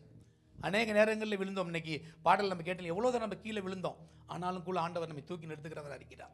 ஒரு மிகப்பெரிய ஒரு ஊழியக்காரனுக்கு, தேவனோடு நடக்கிற ஊழியக்காரனுக்கு ஒரு ட்ராப் இருக்கும் என்றால் உங்களுக்கும் எனக்கும் உள்ள ட்ராப் எவ்வளோ பெருசுன்னு நினைத்து பாருங்க இந்த காலத்தில். அதனால தான் எல்லா நேரத்திலும் we need to depend, we need to hold fast. ஆண்டவர் சொல்றார், என்னை பற்றிக்கோள், என்னை நம்புகின்றார் ஆண்டவர். அந்த ஒரு பழக்கத்தை நம்ம அபியாசப்படுத்தும் பொழுது தான் அதுதான் ஒரு பெயின். அதை எப்படி பண்ணுறது? அதை செய்ய பழக்கப்படுத்திக் கொள்ளணும், அபியாசப்படுத்திக் கொள்ளணும். அது ரொம்ப ஒரு முக்கியமான ஒரு காரியமாக இருக்குது. சமீபத்தில் ஒரு கிளிப்பிங்கை நான் பார்த்தேன். அந்த இதில் ஒரு பெரிய ஒரு செலிபிரிட்டியை ஒருத்தன் பேட்டி எடுக்கிறான். அவள் அவன்கிட்ட சொல்கிறா, வாழ்க்கையில் இவ்வளோ பெரிய ஆளானதை கூட நான் தனிமையில் தான் போகணும் அப்படின்னு அந்த வார்த்தையை சொல்கிறான். இவனுக்கு ஆச்சரியம், அது எப்படிங்க நீங்கள் இவ்வளோ பெரிய பாப்புலர் செலிபிரிட்டி, இவ்வளோ பெரிய எக்ஸ்பீரியன்ஸ், நீங்கள் உங்களுக்கு இவ்வளோ வேலைக்காரங்க இருக்காங்க, ஆனாலும் நீங்கள் ஏன் தனிமைன்றீங்க? அவர் சொல்கிற காரணம், இல்லை நான் அப்படி இருந்தால் கூட, என் கணவர் இருந்தாலும் கூட, என் பிள்ளைகள் இருந்தால் கூட, யார் இருந்தாலும் கூட, சில காரியங்களை, எனக்கு வர்ற பிரச்சனைகளை, நிந்தை, அவமானத்தை எல்லாத்தையும் நான் தான் தாங்கிக் கொள்ளணும். அது வழியாக தான் நான் கடந்து போகணும். என் கூட என் ஹஸ்பண்ட் இருக்கலாம், தட் டசன்ட் மேட்டர். என்னை சுற்றி நிறைய பேர் இருக்கலாம், எனக்கு நிறைய ஃப்ரெண்ட் இருக்கலாம், ஆனால் நான் தனிமையாக கடந்து போகணும். எப்படி நான் இந்த கேள்வி கேட்குறான்? அவள் யூ ஹாவ் டுன்னு முடிக்கிறான். அதுதான் மனுஷனுடைய அறிவு. ஆனால் தேவ பிள்ளைகளுக்கு நம்முடைய சுயத்தில் சார்ந்து கொள்ள வேண்டிய அவசியம் இல்லை. தேவனுடைய கிருபை, பரிசுத்த ஆவியானவர் நம்மை ஒவ்வொரு நாளும் வழி நடத்துகிறவராக இருக்கிறார். அவரை சார்ந்து கொள்ளும்போது, அவரை பற்றி கொள்ளும்போது வருகிற காரியங்களை குறித்து அவர் அறிவிப்பார் என்று நம்ம வாசிக்கிறோம் இல்லையா? அதனால தான் ஆண்டவரை சார்ந்து கொள்ளும்படி தேவன் நம்மை அழைக்கிறார். மூன்றாவதாக ஒரு காரியம் ஸ்ட்ராட்டஜிக் டிபெண்டன்ஸ். ஒரு யுக்தியில் தேவனை சார்ந்து கொள்ளக்கூடிய ஒரு காரியமாக இருக்குது. வாசிப்போம் 1 நாளாகத்தினுடைய புஸ்தகம் 14 8 to 17 வாசிப்போம். 1 நாளாகமம் 14 அதிகாரம் 8 to 17 வசனம் வேகமாக வாசிப்போம். தாவீது சமஸ்த இஸ்ரவேலின் மேலும் ராஜாவாக அபிஷேகம் பண்ணப்பட்டதை பெலிஸ்தர் கேள்விப்பட்ட போது பெலிஸ்தர் எல்லாரும் தாவீதை தேடும்படி வந்தார்கள். நல்லா கவனிங்க, இந்த வசனத்தை கொஞ்சம் நல்லா கவனிங்க. தாவீது சும்மா இருக்கிற போது பெலிஸ்தியர் வரல. எப்போ வர்றாங்க? தாவீது அபிஷேகம் பண்ணப்பட்ட பொழுது. எல்லாத்துக்கும் மேலே முதல்ல தாவீது ஹெப்ரோனில் ராஜாவாக அபிஷேகம் பண்ணப்பட்டார் முதல்ல இல்லையா? ஹெப்ரோனில் ஒரு யூதான் மேல் அபிஷேகம் பண்ணப்பட்டார். கொஞ்சம் நாளைக்கு அப்புறம் நீங்கள் தான் பெஸ்ட் ராஜா என்று இஸ்ரேல் ஜனங்களும் சேர்ந்து அவர் யுனைடெட் இஸ்ரேல் மேலே ஒரு ராஜாவாக அவர் மாறினார். அது வரைக்கும் பேசாமல் இருந்த பிலிஸ்தியர்கள் தாவீது அபிஷேகம் பண்ணப்பட்டான்னு தெரிஞ்ச உடனேயே அவனுக்கு விரோதமாய் வர்றதை நம்ம பார்க்குறோம். நம்ம ஒன்றுமே இல்லாமல் இருக்கும்போது பிசாசு நம்ம ஒன்றும் செய்கிறதில்ல. எப்போ நான் ஆண்டவருக்குள்ளே அபிஷேகம் பண்ணப்பட்டேன், வைராக்கியமாக நடக்கிறேன்னு விரும்பும் பொழுது தான் பிலிஸ்தியர் படையெடுத்து வருகிறவனாக இருக்கிறான். ஆமென். அதனால் உங்களுக்கு பிரச்சனைகள் வரும்பொழுது நீங்கள் சோர்ந்து போக வேண்டிய அவசியம் இல்லை. பிச்சைக்காரனை எவனும் கொள்ளையடிக்கிறது இல்லை. யாரை நோக்கி வர்றான்? பணக்காரனை, ஐஸ்வர்யம் நோக்கி வர்றான். அதனால பல நேரங்கள் நம்ம இதை புரிந்து கொள்ளணும். அடுத்து தொடர்ந்து வாசிங்க சிஸ்டர். பெலிஸ்தர் அந்த ரெப்பாயின் பள்ளத்தாக்கிலே பரவி இருந்தார்கள். பெலிஸ்தருக்கு விரோதமாய் போகலாமா? அவர்களை என் கையில் ஒப்பு கொடுப்பீரா என்று தாவீது தேவனை கேட்டபோது கர்த்தர் போ, அவர்களை உன் கையில் ஒப்புக் கொடுப்பேன் என்றார். ஒரு பிரச்சனை வருகிறது. தாவீது என்ன செய்கிறாரு? நான் இவர்களுக்கு விரோதமாய் போகலாமா? கொஞ்சம் நல்ல யோசனை பண்ணி பாருங்க. டேவிடோட எக்ஸ்பீரியன்ஸ் எவ்வளோ இருக்குது? ஏற்கனவே பிலிஸ்தியர் 100 பேர் தான் கேட்டான் ராஜா. என் மகள் மீகால கல்யாணம் பண்ணிக்கிறான், என்ன பண்ணு? 100 தோலை கொண்டு வான்னு கேட்டான். 100 என்ன கேட்குறான்? 200 கொண்டு வரேன்னு சொன்ன ஆள். ஏற்கனவே பிலிஸ்தியரெல்லாம் விட்டு கலக்கின ஒரு ஆள். Routed all Philistines. அவனுடைய எக்ஸ்பீரியன்ஸ் பெரிய ஒரு ஆள். அவன் யுத்த வீரன். இந்த யுத்த வீரன் என்ன பண்ணும்? வண்டாயன் பிலிஸ்தியன். நான் இப்போ ராஜா. முதல்ல நான் தனி ஆளாக இருந்தேன், ஒரு வெகா போல இருந்தேன், இங்கே எங்கே ஓடிக்கொண்டிருந்தேன். இன்றைக்கி நான் ஒரு ராஜா வரைக்கும் எனக்கு கீழே ஒரு பெரிய மிலிட்ரி இருக்குது. எல்லாத்தையும் கூப்பிட்டு மிலிட்ரி எடுத்து அட்டாக்ன்றவன் சொல்ல, அவன் என்ன சொல்கிறான்? போய் எப்படி கேட்குறான் பாருங்க. பிலிஸ்தருக்கு பின்னே நான் போகலாமா? எவ்வளோ தூரம் தேவனை சார்ந்து கொள்ளக்கூடிய ஒரு காரியமாக இருக்கு பாருங்க. ஒரு ஸ்ட்ராட்டஜி, ஒரு காரியங்கள் முன்பதாக நம்முடைய எக்ஸ்பீரியன்ஸ் அல்ல, நம்முடைய நாலேஜ் அல்ல, என்னுடைய பாஸ்ட் காரியங்கள் அல்ல. நான் வெற்றி பெற்றிருக்கலாம், எல்லாம் செஞ்சுருக்கலாம், ஆனால் நான் போகலாமா, செய்யலாமா ஆண்டவரே? எவ்வளோ பெரிய ஒரு தேவனை சார்ந்து கொள்ளக்கூடிய ஒரு காரியமாக இருக்கிறது. அதுக்கு என்ன தேவன் பதில் சொல்கிறார் பாருங்க. அவர்கள் பாகால் பராசிமிக்கு வந்தபோது தாவீது அங்கே அவர்களை முறியடித்து தண்ணீர்கள் உடைந்தோடுகிறது போல தேவன் என் கையினால் என் சத்துருக்களை உடைந்தோட பண்ணினார் என்றான். அது நிமித்தம் அந்த பள்ளத்தாக்கிற்கு பாகால் பராசிம் என்று பெயரிட்டார்கள். எவ்வளவு பெரிய காரியம்! ஒரு பிரேக் த்ரோ வருகிறது. நீங்கள் எதை குறித்து இன்னைக்கு ஜெபிக்கிறீங்க? ஆண்டவரே, என் வாழ்க்கையில் ஒரு பெரிய வெற்றி வேணும் ஆண்டவரே. இத்தனை நாளாக நாங்கள் இதுக்காக காத்து கொண்டிருக்கிறோம். எங்கள் வாழ்க்கையில் ஒரு பெரிய உடைத்து வெளியில் அளவுக்கு ஒரு பிரேக் த்ரோ எங்கள் வாழ்க்கையில் வேணும் என்றால் அதற்கு ஒரே வழி ஆண்டவரை சார்ந்து கொள்வதுதான். ஆல் யுவர் ஸ்ட்ராட்டஜிக் டிஃபரன்ஸ், அது ஒன்றும் தவறே கிடையாது. ஆண்டவரை எந்த யுக்தி பண்ணுறதுக்கு முன்னாடியும், எந்த வியூகம் வகுக்கிறதுக்கு முன்னாடியும், எந்த யுக்திக்கு முன்னாடியும் ஆண்டவரை சார்ந்து கொள்ளும் பொழுது ஒரு பிரேக் த்ரூவை தேவன் கட்டளை எடுக்கிறார். ஒருவேளை தாவீது மட்டும் போயிருந்தால் கூட சாதாரண வெற்றியாக இருந்திருக்கலாம். ஆனால் தேவனை சார்ந்து கொண்டு போகும் பொழுது ஒரு மகா பெரிய வெற்றியை தேவன் கட்டளையிட்டார். அந்த மக்கள் எப்படி ஓடினா பண்ணாங்க? தண்ணீர் ஓடுறது போல அங்கே இருக்க எதிரிகள் ஓடும்படி செய்தார். அதுக்கு அடுத்தது வாசிக்கிறது ரொம்ப முக்கியம். தொடர்ந்து அடுத்ததையும் வாசிங்க. அங்கே அவர்கள் தங்கள் தெய்வங்களை விட்டு ஓடி போனார்கள். தாவீது கற்பித்தபடி அவைகள் அக்கினியாலே சுட்டரிக்கப்பட்டது. மறுபடியும் வந்து அந்த பள்ளத்தாக்கிலே இறங்கினார்கள். அப்பொழுது தாவீது திரும்ப தேவனிடத்தில் விசாரித்ததற்கு, தேவன் நீ அவர்களுக்கு பின்னாலே போகாமல் அவர்களுக்கு பக்கமாய் சுற்றி முசுக்கட்டை செடிகளுக்கு எதிரே இருந்து அவர்கள் மேல் பாய்ந்து. இது நல்லா கவனிங்க. இப்பதான் ஒரு யுத்தம் வந்திருக்குது. இப்பதான் பிலிஸ்தீரை ஜெயிச்சிருக்கிறான். மறுபடியும் பிலிஸ்தீர்கள் வர்றாங்க. பிரச்சனைகள் எப்பயும் ஓய்ந்து போட நம்ம நினைக்கிறது இல்லை இல்லையா? நான் ஆண்டவரை ஏற்றுக்கொண்டு விட என் பிரச்சனைகள் எல்லாம் முற்றுப்புள்ளி என்பதல்ல. நம்முடைய பாவங்களுக்கு தேவன் முற்றுப்புள்ளி வைத்திருக்கிறார். எல்லாவற்றுக்கும் நம்முடைய கடந்த கால வாழ்க்கையினுடைய past has been forgiven and forgotten. மன்னித்தது மட்டுமில்லை, மறந்து விடுது. ஆனால் பிரச்சனைகள், எதிரிகள் இருக்க வரைக்கும் இருக்க தான் செய்வாங்க. என் சத்துருக்கள் முன்பாக ஒரு பந்தி ஆயத்தப்படுத்துறீங்க. யாராவது மெசேஜ் டிரான்ஸ்லேஷன் வச்சிருக்கீங்களா? Can somebody read this verse in message translation? Okay, இருந்தால் வாசிங்க. அது என்ன சொல்ல தெரியுமா? You prepare a 6 course dinner right in front of my enemies என்று எழுதப்பட்டிருக்கு. புரியுதா என்னுடைய அர்த்தம்? எனக்கு முன்பாக நீர் எப்படி ஒரு 6 course டின்னரை ப்ரிப்பேர் பண்ணுறீங்க? இன்றைக்கி நிறைய நீங்கள் பார்க்கலாம் யூடியூப்பில் மற்ற இடத்துலலாம். பெரிய கல்யாணம்னா நாங்கள் 99 வெரைட்டிஸை போடுறாங்க. இதில் ஃப்ரண்ட்டில் ஒரு மெனுன்றான், சைடில் ஒரு மெனுன்றான். ஆனால் அதை விட தேவன் நமக்கென்று ஒரு சத்துரு, ஒரு சண்டை நடக்கும் பொழுது நமக்கு பந்தி எப்படி மிகப்பெரிய ஒரு பந்தி, அறுசுவை உணவை அவர் ஆயத்தப்படுத்துகிறாருன்னா என்ன அர்த்தம்? பிரச்சனைகளை நான் பார்த்து கொள்கிறேன் மகனே மகளே, நீ பொறுமையாயிரு, நீ ரிலாக்ஸ் பண்ணுறார். எவ்வளோ பெரிய காரியம்! தாவீதுடைய வாழ்க்கையினுடைய வெற்றி அதுதான். ஒவ்வொரு சூழ்நிலையிலையும் அதே பிரச்சனை தான், சேம் எனிமி, சேம் ப்ராப்ளம். ஆனாலும் he goes back to God. Now Lord, what is the strategy?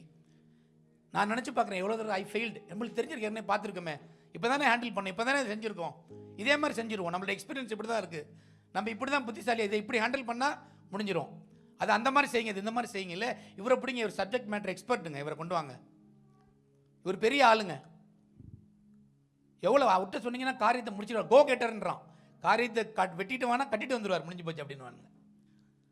அப்படிலாம் தாவீது சொல்ல. Again same enemy, same problem, but it goes back to God. அப்போ எவ்வளவு தாழ்மை தாவீதுக்கு இருக்கணும்! என்னுடைய திறமை அல்ல, நான் தேவனை மட்டுமே சார்ந்து வாழணும், அவர் தான் எனக்கு விடுதலை கொடுக்கணும். நான் சொல்கிறது உங்களுக்கு புரியுதா? இந்த வார்த்தைகளை கேட்டு நீங்கள் ஏற்றுக்கொள்ளும் பொழுது நிச்சயமாக உங்கள் வாழ்க்கையில் மிகப்பெரிய வெற்றி ஆண்டவர் உங்களுக்கு கொண்டு வருவார். ஆமென். அப்போ தேவன் என்ன சொல்றாரு பாருங்க. இப்போ என்ன சொல்றாரு பாருங்க, 15வது வசனம். முசுக்கட்டை செடிகளின் நுனிகளில் செல்லுகிற இறைச்சலை நீ கேட்கும்போது யுத்தத்திற்கு புறப்படு, பெலிஸ்தரின் பாளையத்தை முறியடிக்க தேவன் உனக்கு முன்னே புறப்பட்டிருப்பார். இப்போ ஸ்ட்ராட்டஜி ஆண்டவர் சொல்ற அதே யுத்தம், அதே எனிமி தான். ஆனால் இப்போ என்ன ஸ்ட்ராட்டஜி வேற. நமக்கு பல காரியங்கள் நம்மளுக்கு புலப்படாது, நம்முடைய கண்களுக்கு தெரியாது. ஆனால் தேவன் ஒவ்வொரு தடவையும் எப்படி நடக்க வேண்டும் என்று நம்ம கற்றுத்தருகிற தேவன் அவரே. ஆமென். அப்போ தான் வெற்றியை கொண்டாட முடியும். இப்போ என்ன ஸ்ட்ராட்டஜி? ஆம்புஷ் பண்ணுற ஸ்ட்ராட்டஜி. நீ பேசாமல் இருந்த மல்பரி ட்ரீஸுக்கு பின்னாடி ஒரு விண்டு அப்படி போகும். ஒரு சண்டே ஸ்கூலில் ஒரு பாட்டு பாடுவாங்க, நீ கேட்டிங்களான்னு சொல்கிறீங்களான்னு தெரியாது. Move on brother, move on sister, இந்த மார்ச்சிஸ் ஆன், முன்னே செல்வோம் நாம் எல்லோரும் தொடர்ந்து முன் செல்வோம் அப்படின்னு ஒரு பாடல் இருக்குது. சின்ன பிள்ளைங்களுக்கு நல்லா சொல்லிக் கொடுப்பாங்க. Move on brother, move on sister, இந்த மார்ச்சிஸ் ஆன்ற மாதிரி. நீங்கள் பேசாமல் இருப்போம். ஆனால் கர்த்தர் சொல்கிறார், இந்த மல்பரி ட்ரீஸ் வழியாக ஒரு சவுண்ட் வருமா, அப்படி அவர் வரும்பொழுது உன்னுடைய சத்துருக்களை முறியெடுக்கும்படி கர்த்தர் உனக்கு முன்பாக புறப்பட்டு போயிருப்பார். எப்போல்லாம் நான் ஆண்டவரை சார்ந்து கொள்கிறேனோ அப்போ நான் என்ன சொல்கிறேன், ஆண்டவரை என்னால் எதுவும் இல்லை ஆண்டவரே, நீங்கள் காரியத்தை பொறுப்படுத்திக் கொள்ளணும்னு சொல்லும்போது ஆண்டவர் காரியத்தை பொறுப்படுக்கிறார். அவர் நமக்காக யுத்தம் பண்ணார்.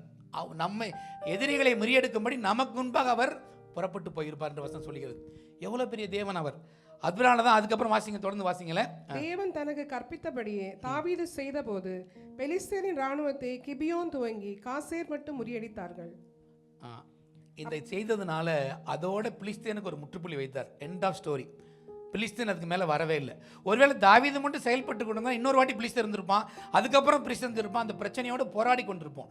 எப்போ ஒரு பிரச்சனையை கொண்டு போய் ஆண்டவர்கிட்ட கொண்டு போய் கொடுத்துட்டோமோ அதுக்கு மேலே பிசாசு பயப்படுவான். மேலே கை வச்சா இவர் அல்ல வர்றது யாரு, தேவன் வருவார்னு சொல்லிட்டு. தேவன் செயல்படும் போது பிசாசு அங்கே நிற்க முடியாது. அவன் நம்மை பயமுறுத்துகிறவனாய் மிரட்டுறவனாய் பல நேரத்தில் இருக்கிறான். ஆனால் சூழ்நிலைகள் வரும்போது அவனால் ஒன்று தாக்கு பிடிக்க முடியாது. அதற்கு பின்பு என்ன வருது பாருங்க, தாவீதினுடைய கீர்த்தி. அப்படியே தாவீதின் கீர்த்தி சகல தேசங்களிலும் பிரசித்தமாகி அவனுக்கு பயப்படுகிற பயத்தை கர்த்தர் சகல ஜாதிகளின் மேலும் வரப்பண்ணினார். இதுதான் உண்மையான ஒரு கீழ்ப்படிதல். நிறைய காரியங்களை பேசலாம், நம்ம நேரம் இல்லை. ஆசா என்ற ஒரு மனிதன் ராஜா இருந்தான். 1:4 நீங்கள் வாசிக்கலாம் இல்லையா. லேசான காரியம்னு ஒரு பாடல் ஒன்று கேட்டிருப்பீங்க. இது லேசான காரியம்னு சொல்லிட்டு முதல்ல அவனுக்கு எதிராக அதே 1:4 தான் வருது. 2-3 அதிகாரங்களை தள்ளி வாசித்தீங்கன்னா அந்த வசனத்தை நீங்கள் பார்க்கலாம். 2:4 வருதுன்னு நினைக்கிறது. 2:14-16 அந்த வசனங்கள் வருகிறது. என்ன அவன் செய்கிறான், ஒரு பிரச்சனை என்று வரும்போது முதல்ல ஆண்டவரை போய் பின்பற்றி அவர்கிட்ட கேட்குறான். எல்லாத்தையும் கேட்டு ஆண்டவரை என்ன செய்வதென்று தெரியல ஆண்டவர்ன்னு சொல்லி ஜெபம் பண்ணி எல்லாத்தையும் அவன் சொல்லிக்கிறான். பாருங்க, அந்த அவன் சொல்கிற ஒரு காரியம் 2:14-11. ஆசா தன் தேவனாகிய கர்த்தரை நோக்கி கூப்பிட்டு, கர்த்தாவே, பலமுள்ளவனுக்காகிலும் பலனற்றவனுக்காகிலும் உதவி செய்கிறது உமக்கு லேசான காரியம். எங்கள் தேவனாகிய கர்த்தாவே, எங்களுக்கு துணை நில்லும். உம்மை சார்ந்து உம்முடைய நாமத்தில் ஏராளமான இந்த கூட்டத்திற்கு எதிராக வந்தோம். கர்த்தாவே, நீர் எங்கள் தேவன், மனுஷன் உம்மை மேற்கொள்ள விடாதேயும் என்றார். ஆசாவுடைய பிரச்சனை என்ன, இவன்ட்ட இருக்கிற military they are outnumbered by the enemy's military. அந்த எத்தியோப்பியரோட மிலிட்டரி எத்தனை பேர் இருக்காங்க, 1 மில்லியன் பேர் இருக்கிறாங்க, 10 லட்சம் பேர் இருக்கிறான். இவன்ட்ட இருக்கிற ஆட்கள் எவ்வளோ பேர் இருக்காங்க, 3 லட்சம் பேர் தான் இருக்கிறான். ஆசாக்கு ஒரு பயம் வருது. என்ன பயம் வருது, ஐயோ என்கிட்ட இருக்க ஆளோட மேட்ச் பண்ண முடியல. அதுக்கு முதல்ல வசனங்களை வாசித்து பாருங்க, உங்களுக்கு புரியும். டைம் இல்லாதனால போகிறேன் நான். முதல்ல வசனங்களை வாசித்தீங்கன்னா தெரியும். 10 லட்சம் பேரை பார்த்தோன்னா என்கிட்ட இருக்க ஆள் பத்தாதே. என்கிட்ட இருக்க ஆட்கள் பத்தாதும் போது என்ன செய்கிறான், ஆண்டவர்கிட்ட போய், ஆண்டவரே நான் உண்மை சார்ந்து கொள்கிறேன், ஆண்டவரே நீங்கள் எனக்கு உதவி செய்யுங்க, நான் ரொம்ப வீக்காக இருக்கிறேன், எனக்கு பலம் இல்லை என்றெல்லாம் சொல்லி ஜெபிக்கிறான். ஆனால் தேவன் அவனை கேட்டு மிகப்பெரிய வெற்றியை கட்டளையிட்டு கொடுக்குறார். அவனுக்கு பெரிய வெற்றியை கொடுக்குறதெல்லாம் நம்மளுக்கு தெரியும். ஆனால் அடுத்த அதிகாரத்தில் நடக்கிற காரியம் தான் ரொம்ப முக்கியம். அதுக்கப்புறம் உள்ள வசனத்தில் பார்த்தீங்கன்னா அவன் எப்படிப்பட்டவனாக இருக்கான். தீர்க்கதரிசன போய் மறுபடியும் தீர்க்கதரிசி அவன்கிட்ட போகிறார் பாருங்க. அந்த 15:2 கொஞ்சம் வாசிங்க. 15:2. அவன் வெளியே ஆசாவுக்கு எதிர்கொண்டு போய் அவனை நோக்கி, ஆசாவே, யூதா பென்யமீன் கோத்திரங்களின் சகல மனுஷரே, கேளுங்கள். நீங்கள் கர்த்தரோடு இருந்தால் அவர் உங்களோடு இருப்பார். நீங்கள் அவரை தேடினால் உங்களுக்கு வெளிப்படுவார். அவரை விட்டீர்களாயில் அவர் உங்களை விட்டு விடுவார் அப்படின்னு அவன் சொல்லும்போது அவனுக்கு அதை பற்றி கவலை இல்லை. இன்னொரு பிரச்சனை அவனுக்குள்ள வருகிறது. அசிரிய நாட்டு ராஜா அவனை படையெடுத்து வரும்பொழுது 2 ராஜாக்களை நீங்கள் வாசிக்கலாம். அதை வாசிக்கும் பொழுது அவன் என்ன செய்கிறான், அவரை நம்பாமல் நேராக அங்கே போய் தீர்க்கதரிசியை கேட்டு எல்லாவற்றையும் மாற்றி அடுத்த 16 அதிகாரம் நினைக்கிறேன். அதில் நீங்கள் வாசிக்கும் பொழுது அவன் தன்னுடைய பக்கத்தை சார்ந்து அந்த சிறிய நாட்டு ராஜாவோட அவன் போகிறவனாக இருக்கிறான். முதல்ல பிரச்சனை என்று வரும்பொழுது தேவனை சார்ந்து கொண்ட அதே மனுஷன் இப்பொழுது என்ன செய்யறான், 16:7 கொஞ்சம் வாசிங்களேன். 16:7. ஆமா, ஞானதிஷ்டிகாரனாகிய அனானி யூதாவின் ராஜாவாகிய ஆசாவினிடத்தில் வந்து அவனை நோக்கி, நீர் உம்முடைய தேவனாகிய கர்த்தரை சார்ந்து கொள்ளாமல் சீரியாவின் ராஜாவை சார்ந்து கொண்டபடியினால் சீரியா ராஜாவின் இராணுவம் உமது கைக்கு தப்பி போயிற்று. என்ன நடக்குது பார்த்தீங்களா, அவர் கையில் ஒப்பு கொடுத்தார். சார்ந்து கொள்வது தாவீது எப்படிப்பட்டவராக இருந்தார், எல்லா சூழலும் தேவனை சார்ந்து கொண்டார். ஆனால் இந்த ராஜா பிரச்சனை வரும்போது ஒரு பார்ட் மட்டும் சார்ந்து கொள்கிறான், மற்ற பார்ட்டில் அவன் சொந்தமாக இருக்கிறான். கடைசி வரைக்கும் அவனுடைய மரணம் வரைக்கும் அவன் என்ன செய்கிறான், டாக்டர்ஸையும் மற்றவங்களையும் நம்பியிருக்கான தவிர தேவனுடைய வார்த்தை நம்பியிருக்கல என்று வேதனையாய் வசனம் காண்பிக்கிறதா இருக்கிறது. சார்ந்து கொள்ளுதல் எப்பயுமே எப்படி இருக்கணும்? எல்லா நேரங்களிலும் உங்களுக்கு வெறும் ஸ்ட்ராட்டஜிக் பேஸ் பண்ணி மட்டுமல்ல, எல்லா சூழ்நிலையும் தேவனை சார்ந்து கொள்ளும் போது தான் வெற்றி கொடுக்கிறதா இருக்கிறது. நாலாவதாக முழுமையாய் ஆண்டவரை பற்றி கொள்ளுதல் என்ற காரியத்தை குறித்து பார்ப்போம். கம்ப்ளீட் ஒபீடியன்ஸ் அல்லது சரண்டர் அல்லது டிபெண்டன்ஸ் நம்மளுக்கு தெரிஞ்ச ஒரு பகுதி தான். நம்ம நியாயாதிபதிகள் 7வது அதிகாரம் 1-2 வசனம் கொஞ்சம் வாசிங்க. அப்பொழுது கிதியோனாகிய எருபாகாலும் அவனோடு இருந்த ஜனங்கள் யாவரும் காலமே எழுந்து புறப்பட்டு ஆரோத் என்னும் நீரூற்றின் கிட்ட பாளையம் இறங்கினார்கள். மீதியானரின் பாளையம் அவனுக்கு வடக்கே மோரே மேட்டிற்கு பின்னான பள்ளத்தாக்கிலே இருந்தது. அப்பொழுது கர்த்தர் கிதியோனை நோக்கி, நான் மீதியானரை உன்னோடு இருக்கிற ஜனத்தின் கையில் ஒப்பு கொடுக்கிறதற்கு அவர்கள் மிகுதியாக இருக்கிறார்கள். என் கை என்னை ரட்சித்தது என்று இஸ்ரவேல் எனக்கு விரோதமாக வீம்பு பேசுகிறதற்கு இடமாகும். 30,000 பேரை கிதியோன் கூட்டி வைத்திருக்கிறான். அவனுக்கு முன்னாடி இருக்க எதிரிகளுடைய தொகை 1,00,000க்கு மேலே இருக்குது. நிறைய அவ்வளோ மக்கள் இருக்கிறான். அங்கே அடுத்த அதிகாரத்தில் வாசினா உங்களுக்கு தெரியும். ஆண்டவர் சொல்கிறாரு, இந்த கூட்டம் அதிகன்றாரு. ஆசாவுக்கு இருந்த பிரச்சனை என்ன பண்ணா? முதல்ல 10 லட்சம் வர்சஸ் 300,000 வர்சஸ் 1 மில்லியன். 1 லட்சம் 10 லட்சத்துக்கு இதே வந்தது. பல நேரத்தில் பாருங்கள், மில்லியன் லட்சத்தையும் பேசும்போது நம்மளுக்கு கன்ஃபியூஸ் ஆயிடுது எதை நம்ம சொல்கிறோன்னு சொல்லிட்டு. ஆனால் இங்கே அவன் என்ன பண்ணுறான்? 30,000 பேர் இருக்கும்போது இந்த கூட்டமே ரொம்ப குறைவாக தான் இருக்குது. ஆனால் தேவன் உன்னை பார்த்து சொல்கிறாரு, நீ ஜெயிச்ச, நீ இதை மேற்கொண்ட என்று நீ உன்னை போஸ்ட் பண்ணுறதுக்கு இடமா இருக்கும். அதனால் என்ன பண்ணு, இருக்க ஜனங்கள் எல்லாம் விட்டுருன்னு சொல்கிறார். அதுக்கு என்ன டெஸ்ட் வைக்கிறான்? யாரெல்லாம் நம்பலையோ, தேவனுடைய வார்த்தையை நம்பலையோ, யாரெல்லாம் தேவனுடைய வார்த்தையை விசுவாசிக்கலையோ, யாரெல்லாம் பயப்படுறானோ, அறகுறையாக இருக்கணும், அவன்லாம் ஓடி போட்டுன்றார். அப்போ எவ்வளோ பேர் ஓடி போயிட்டாங்க? 2/3 ஓடி போயிட்டான். கிதியோன் நினச்சிருப்பான், என்ன கூட்டம்டா, இவங்களை நம்பி நான் சண்டைக்கு போகிறேன்னு நினைக்கிறேன். 20,000 பேர் ஓடியே போயிட்டாங்க விட்டடிச்சு. ஒருத்தனாங்க இல்லை. பாருங்கள் எவ்வளோ பேர் ஓடிட்டாங்க? 10,000 பேர் தான் ரிமைனிங் இருக்கிறான். இவ்வளோ கூட்டத்தை நம்பி நீங்கள்லாம் எனக்கு உதவி செய்யுங்கன்னு பார்த்தா கூட்டம் கலைஞ்சு போகிற ஒரு கூட்டமாக இருக்கிறது. தேவன் எப்படிப்பட்டவர் இருந்தார் பாருங்க, எல்லாவற்றையும் அறிந்த ஒரு தேவன். இன்னும் சொல்றாரு பாருங்க, 4வது வசனம் அடுத்தது. கர்த்தர் கிதியோனை நோக்கி, ஜனங்கள் இன்னும் அதிகம், அவர்களை தண்ணீர் அண்டைக்கு இறங்கி போக பண்ணு, அங்கே அவர்களை பரீட்சித்து காட்டுவேன். உன்னோடே கூட வரலாம் என்று நான் யாரை குறிக்கிறேனோ அவன் உன்னோடே கூட வரக்கடவன். உன்னோடே கூட வரலாகாது என்று நான் யாரை குறிக்கிறேனோ அவன் உன்னோடே கூட வராதிருக்க கடவன் என்றார். 5 வசனங்க. அப்படியே அவன் ஜனங்களை தண்ணீரண்டைக்கு இறங்கி போக பண்ணினான். அப்பொழுது கர்த்தர் கிதியோனை நோக்கி, தண்ணீரை ஒரு நாய் நக்கும் பிரகாரமாக அதை தன் நாவினாலே நக்குகிறவன் எவனோ அவனை தனியேயும், குடிக்கிறதற்கு முழங்கால் ஊன்றி குனிகிறவன் எவனோ அவனை தனியேயும் நிறுத்து. இன்னொரு டெஸ்ட் தேவன் வைக்கிறார். என்ன வைக்கிறார்? அடுத்த ஆளையும் உனக்கு காண்பிக்கிறேன் பார்ப்போம். உன் கூட இருக்கவன நல்லவன் நீ நம்புற இல்லை, உன் கூட இருக்க ஆட்கள் உதவி செய்வாங்கன்னு நினைக்கிறேன். யாராக இருந்தாலும் தேவன் அவர்களை வெளிப்படுத்தி காண்ப. எல்லாத்தையும் கொண்டு போ, தண்ணி குடிக்கிறது கொண்டு போன்றார். 10,000 பேருக்கு கொடுத்து தண்ணி எப்படி குடிப்பாங்க? நம்மளாம் நீங்கள் ஒருவேளை நீங்கள் அங்கேயா ஸ்டீம்லலாம் சின்ன இப்போல்லாம் எல்லாம் பொல்யூட் ஆகி கிடக்கு, எங்கேயும் தண்ணீரை குடிக்க முடியாது. ஒருவேளை மலைகளுக்கு போனீங்கன்னா தண்ணீர் என்ன பண்ணுவீங்க? கையில் எடுத்து அதில் தூசி இருக்கான்னு சொல்லிட்டு ஊதி நம்ம பார்த்து அதில் குடிப்போம். அது ஒரு குரூப். பார்த்து என்ன இருக்குன்னு சொல்லி இன்னொரு குரூப் என்ன, அப்படி போன உடனே கீழே குடிக்க நாய் மாதிரி நக்கி நக்கி குடிக்கிற ஒரு குரூப். அவன் எப்படிப்பட்டவனா இருப்பான்? கொஞ்சமாவது அறிவில்லாத ஒரு ஆட்களாக இருப்பான். தண்ணியை எப்படி கொடுக்கணும்னு அவனுக்கு தெரியல. இன்னொரு பிரச்சனை என்ன அப்படின்னா, இந்த முழங்கால் போட்டு குடிக்கிற குரூப்பெல்லாம் எப்படிப்பட்ட குரூப்னா, ஐயோ நம்ம கீழே குனியும் போது மிதியானர் வந்து நம்மளை தாக்கிடுவானோ என்று ஒரு பயப்படுற குரூப். எவனாவது எதிரி அப்படிதான் இருப்பாங்க மிலிட்ரியில். இல்லை, ஜாக்கிரதை நம்ம கீழே குனிஞ்சு நம்மளை வெட்டிடுவானோன்னு பயப்படுற ஒரு குரூப்பு. இன்னொரு குரூப் எதை பற்றியும் கவலைப்படலாம், கீழே குனிஞ்சிருக்கும் போது அவன் ரொம்ப வீக்காக இருக்கான். அவன் சொல்கிறது உங்களுக்கு புரியுதா? கீழே எதிரிகளுடைய மத்தியில் கீழே குனிந்திருக்கும் பொழுது நிறைய காரியங்களில் வேதம் நம்மளை அதை குறிப்பிட்டு காண்பிக்குது. நம்முடைய பலத்தை குறித்து அல்ல, தேவன் எப்படி பார்க்குறாரு. உலக இருக்கிற 300 பேரும் ஒன்றுமில்லாத ஒரு முட்டாள்களைப் போல உலகத்தினுடைய பார்வைக்கு ஒரு சரியான அவங்க சோல்ஜர்ஸ் அல்ல.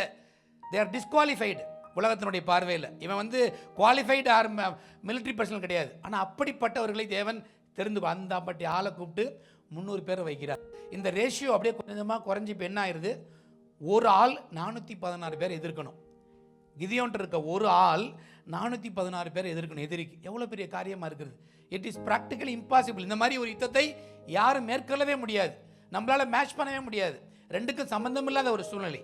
அதோடு கொண்டு ஆண்டவர் என்ன சொல்வார்? இப்போ நீங்கள் என்ன செய்யணும்னு சொல்லி அந்த வார்த்தையை சொல்வார். கிதியோனுடைய பட்டயம் கர்த்தருடைய பட்டயம் என்று சொல்லி அவர்கள் இந்த குடத்தெல்லாம் கொண்டு போய் எல்லாம் கொடுத்துட்டு நேரம் என்ன சொல்றாரு பாருங்க. இதான் ரொம்ப முக்கியமான ஒரு வசனம். அடுத்தது 9:10 கொஞ்சம் வாசிங்க.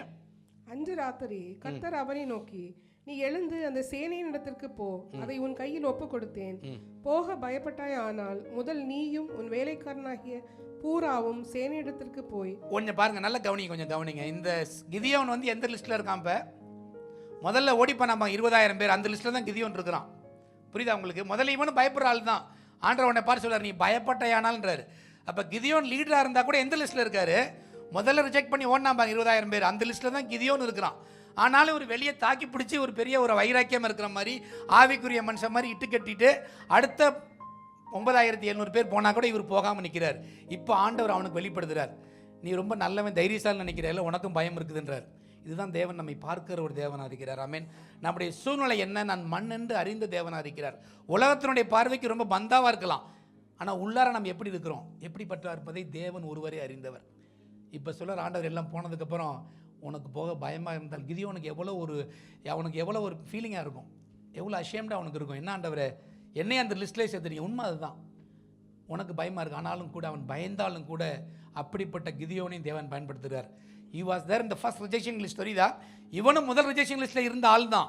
ஆனால் அப்படிப்பட்ட மனிதனை கூட, ஏன்னா நீ என் வார்த்தையை கேட்டு நடக்கிற, நீ என்னை நம்பி இருக்கிற அப்படின்ற நம்மளுடைய குவாலிஃபிகேஷனோ நம்முடைய தகுதியோ நம்மளுடைய ஸ்ட்ரென்த்தில் இல்லை, தேவன்றிருந்து வருகிறது. அதுக்கப்புறம் நடக்கிற காரியம் என்ன, அங்கே போகும் பொழுது இவருக்கு தைரியம் வருது. அங்கே போனோடனே ஒரு கனவை தேவன் கொடுக்குறாரு. கிதியோனுடைய அப்பம் வந்து உழுவுதியா, அங்கேருந்து அங்கே போனதுக்கப்புறம் அவனை எதிரி பயந்து போடுறாங்க. இப்போ தான் இவருக்கு தைரியம் வருது.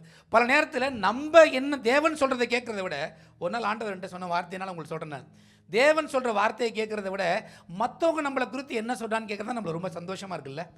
நீ ரொம்ப இன்டெலிஜென்ட்டான ஆளியா, நீ ரொம்ப நல்லா அச்சீவ் பண்ணிட்ட, எவ்வளோ பெரிய ஆள் தருமான்னு மற்றவன் சொல்கிறத நல்லா கேட்குறோம். தேவன் சொல்கிறத கேட்குறது இல்லை. டாக்டர் பார்த்து உங்கள் சரீரத்தில் ஒன்றுமே இல்லைன்னா, அப்பா ரொம்ப சந்தோஷம், எனக்கு எல்லாத்தையும் ஸ்கேன் பண்ணி முடிச்சிட்டார், வெரி குட்னு நினைக்கிறோம். ஆனால் தேவன் சொல்கிறார், நான் உன் பரிகாரி, உன் வியாதிகளை வரப்பண்ணேன்னா அது சரிதான் அப்படின்னு நினைக்கிறோம்.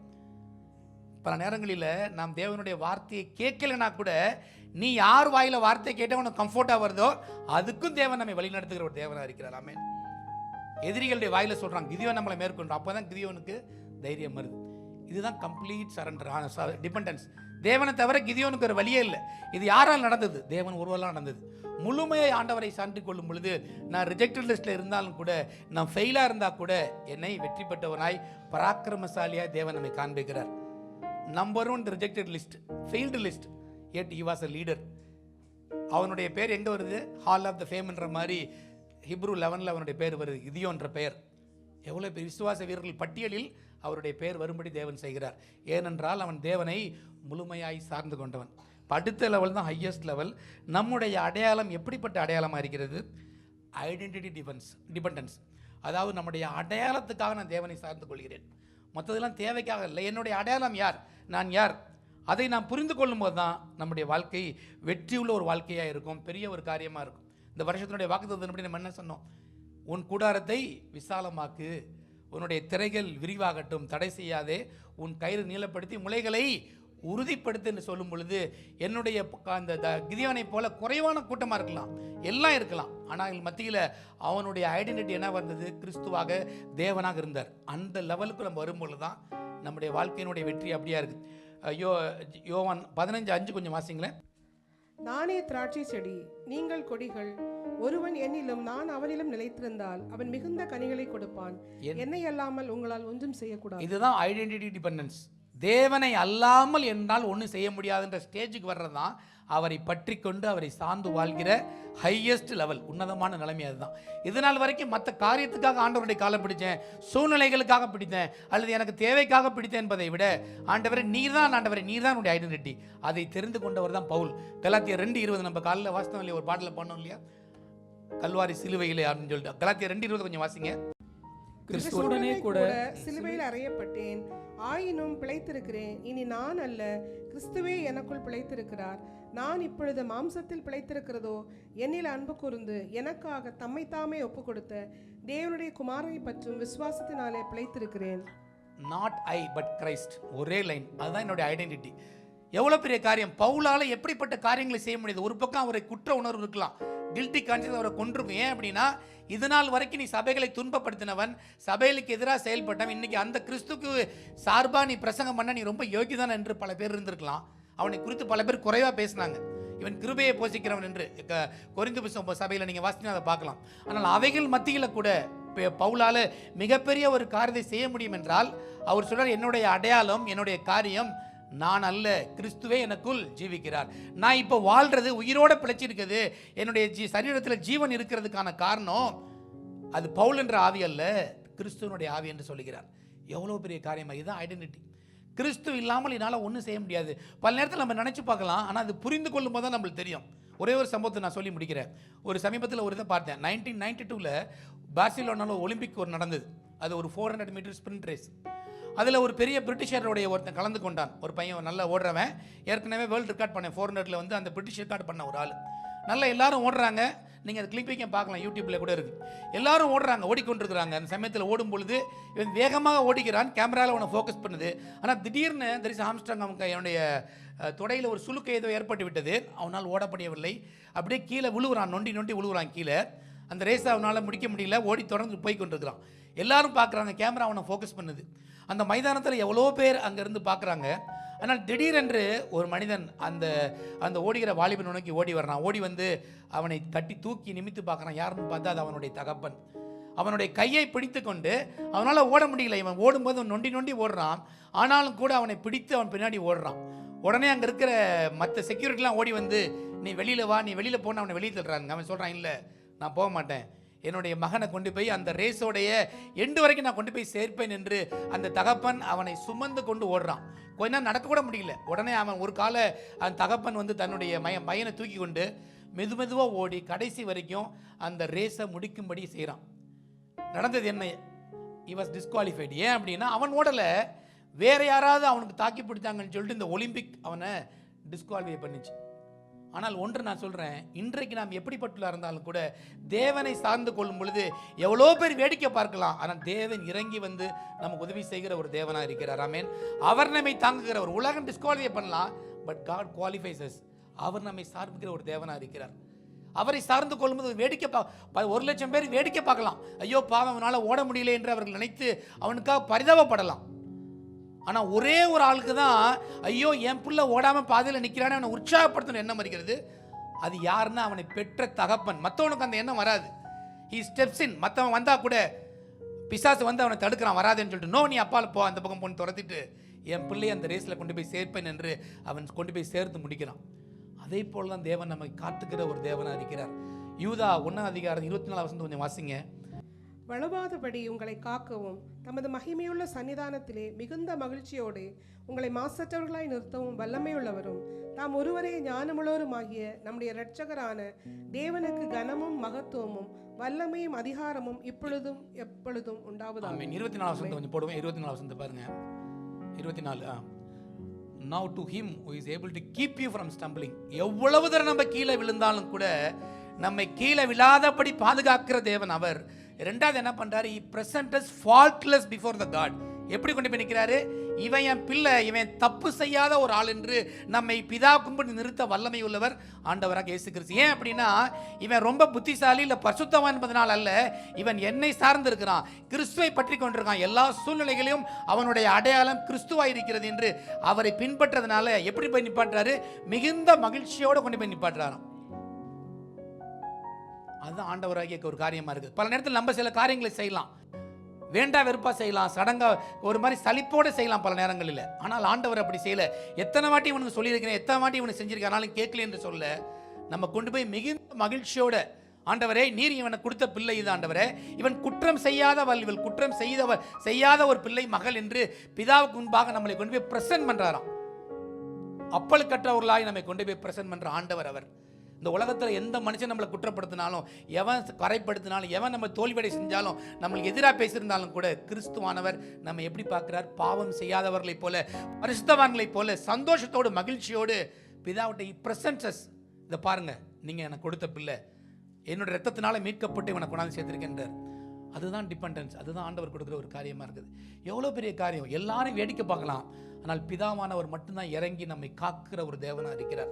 அதனால தான் டிபெண்டன்ஸ்ன்றது it's not that in weakness we depend on him அல்ல. ஏதோ எனக்கு ஒரு ட்ரபிள் இருக்குது, எனக்கு ஒரு பிரச்சனை இருக்குது, எனக்கு ஒரு தேவை இருக்குது, அதனால நான் ஆண்டவரை பின்பற்றுறேன், அவரை சார்ந்து கொள்கிறேன், அதுக்காக நான் ஆயலத்துக்கு வர்றேன், வாரம் தொடர்ந்து வர்றேன், காணிக்கை கொடுக்குறேன், பாடல்களை உபவாசிக்கிறேன், எல்லாம் சேர்ந்தது அல்ல.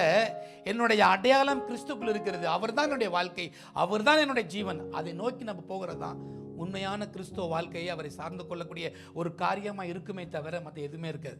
ஆனால் ஒன்று ஞாபகத்தில் வைத்துக்கொள்வோம், நம்ம இப்படிப்பட்ட காரியங்களை செய்கிறதுனால நம்ம ஏமாந்துட்டோம், தோற்று போயிட்டுன்றது அல்ல. இந்த உலகத்தினுடைய ஞானத்தை விட தேவனோட ஞானம் உன்னதமான ஒரு தேவனாக இருக்கிறது. அதனால தான் சொல்கிறார், அவர் ஒருவருக்கே எல்லா காலங்களிலும் ஞானமும் துதியும் மகிமையும் உண்டாவதான்னு சொல்லிட்டு யூதா முடிக்கிறார். யூதா யார்? இயேசு கிறிஸ்துவனுடைய அவருடைய ஒன்று விட்டு சகோதரன் சொல்லலாம். அப்படிப்பட்ட மனிதன். அதனால் இன்றைக்கு நாம் சொல்லுவோம், என்னுடைய கிரிசிஸில் அல்ல ஆண்டவரே, என்னுடைய டிசிஷன் மேக்கிங்கில் அல்ல, அல்லது என்னுடைய அக்கேஷனில் அல்ல, என்னுடைய சூழ்நிலையில் அல்ல, எல்லா நேரத்தில் ஆண்டவரை நான் உண்மை சார்ந்து வாழ்வேன், உண்மையே பற்றிக்கொள்வேன் ஒரு தீர்மானங்களை செய்யும் பொழுது நிச்சயமாகவே ஆண்டவர் நம்மை உயர்த்தி நம்முடைய அடையாளம் கிறிஸ்து இயேசுக்குள் சொல்லுவோம். அவருக்குள் நாம் பரிபூர்ணர்களாக இருக்கிறோம். ஆமென். நிச்சயமாகவே கர்த்தர் நம்மை ஆஸ்வதிப்பார், வழி நடத்துவார். God bless you.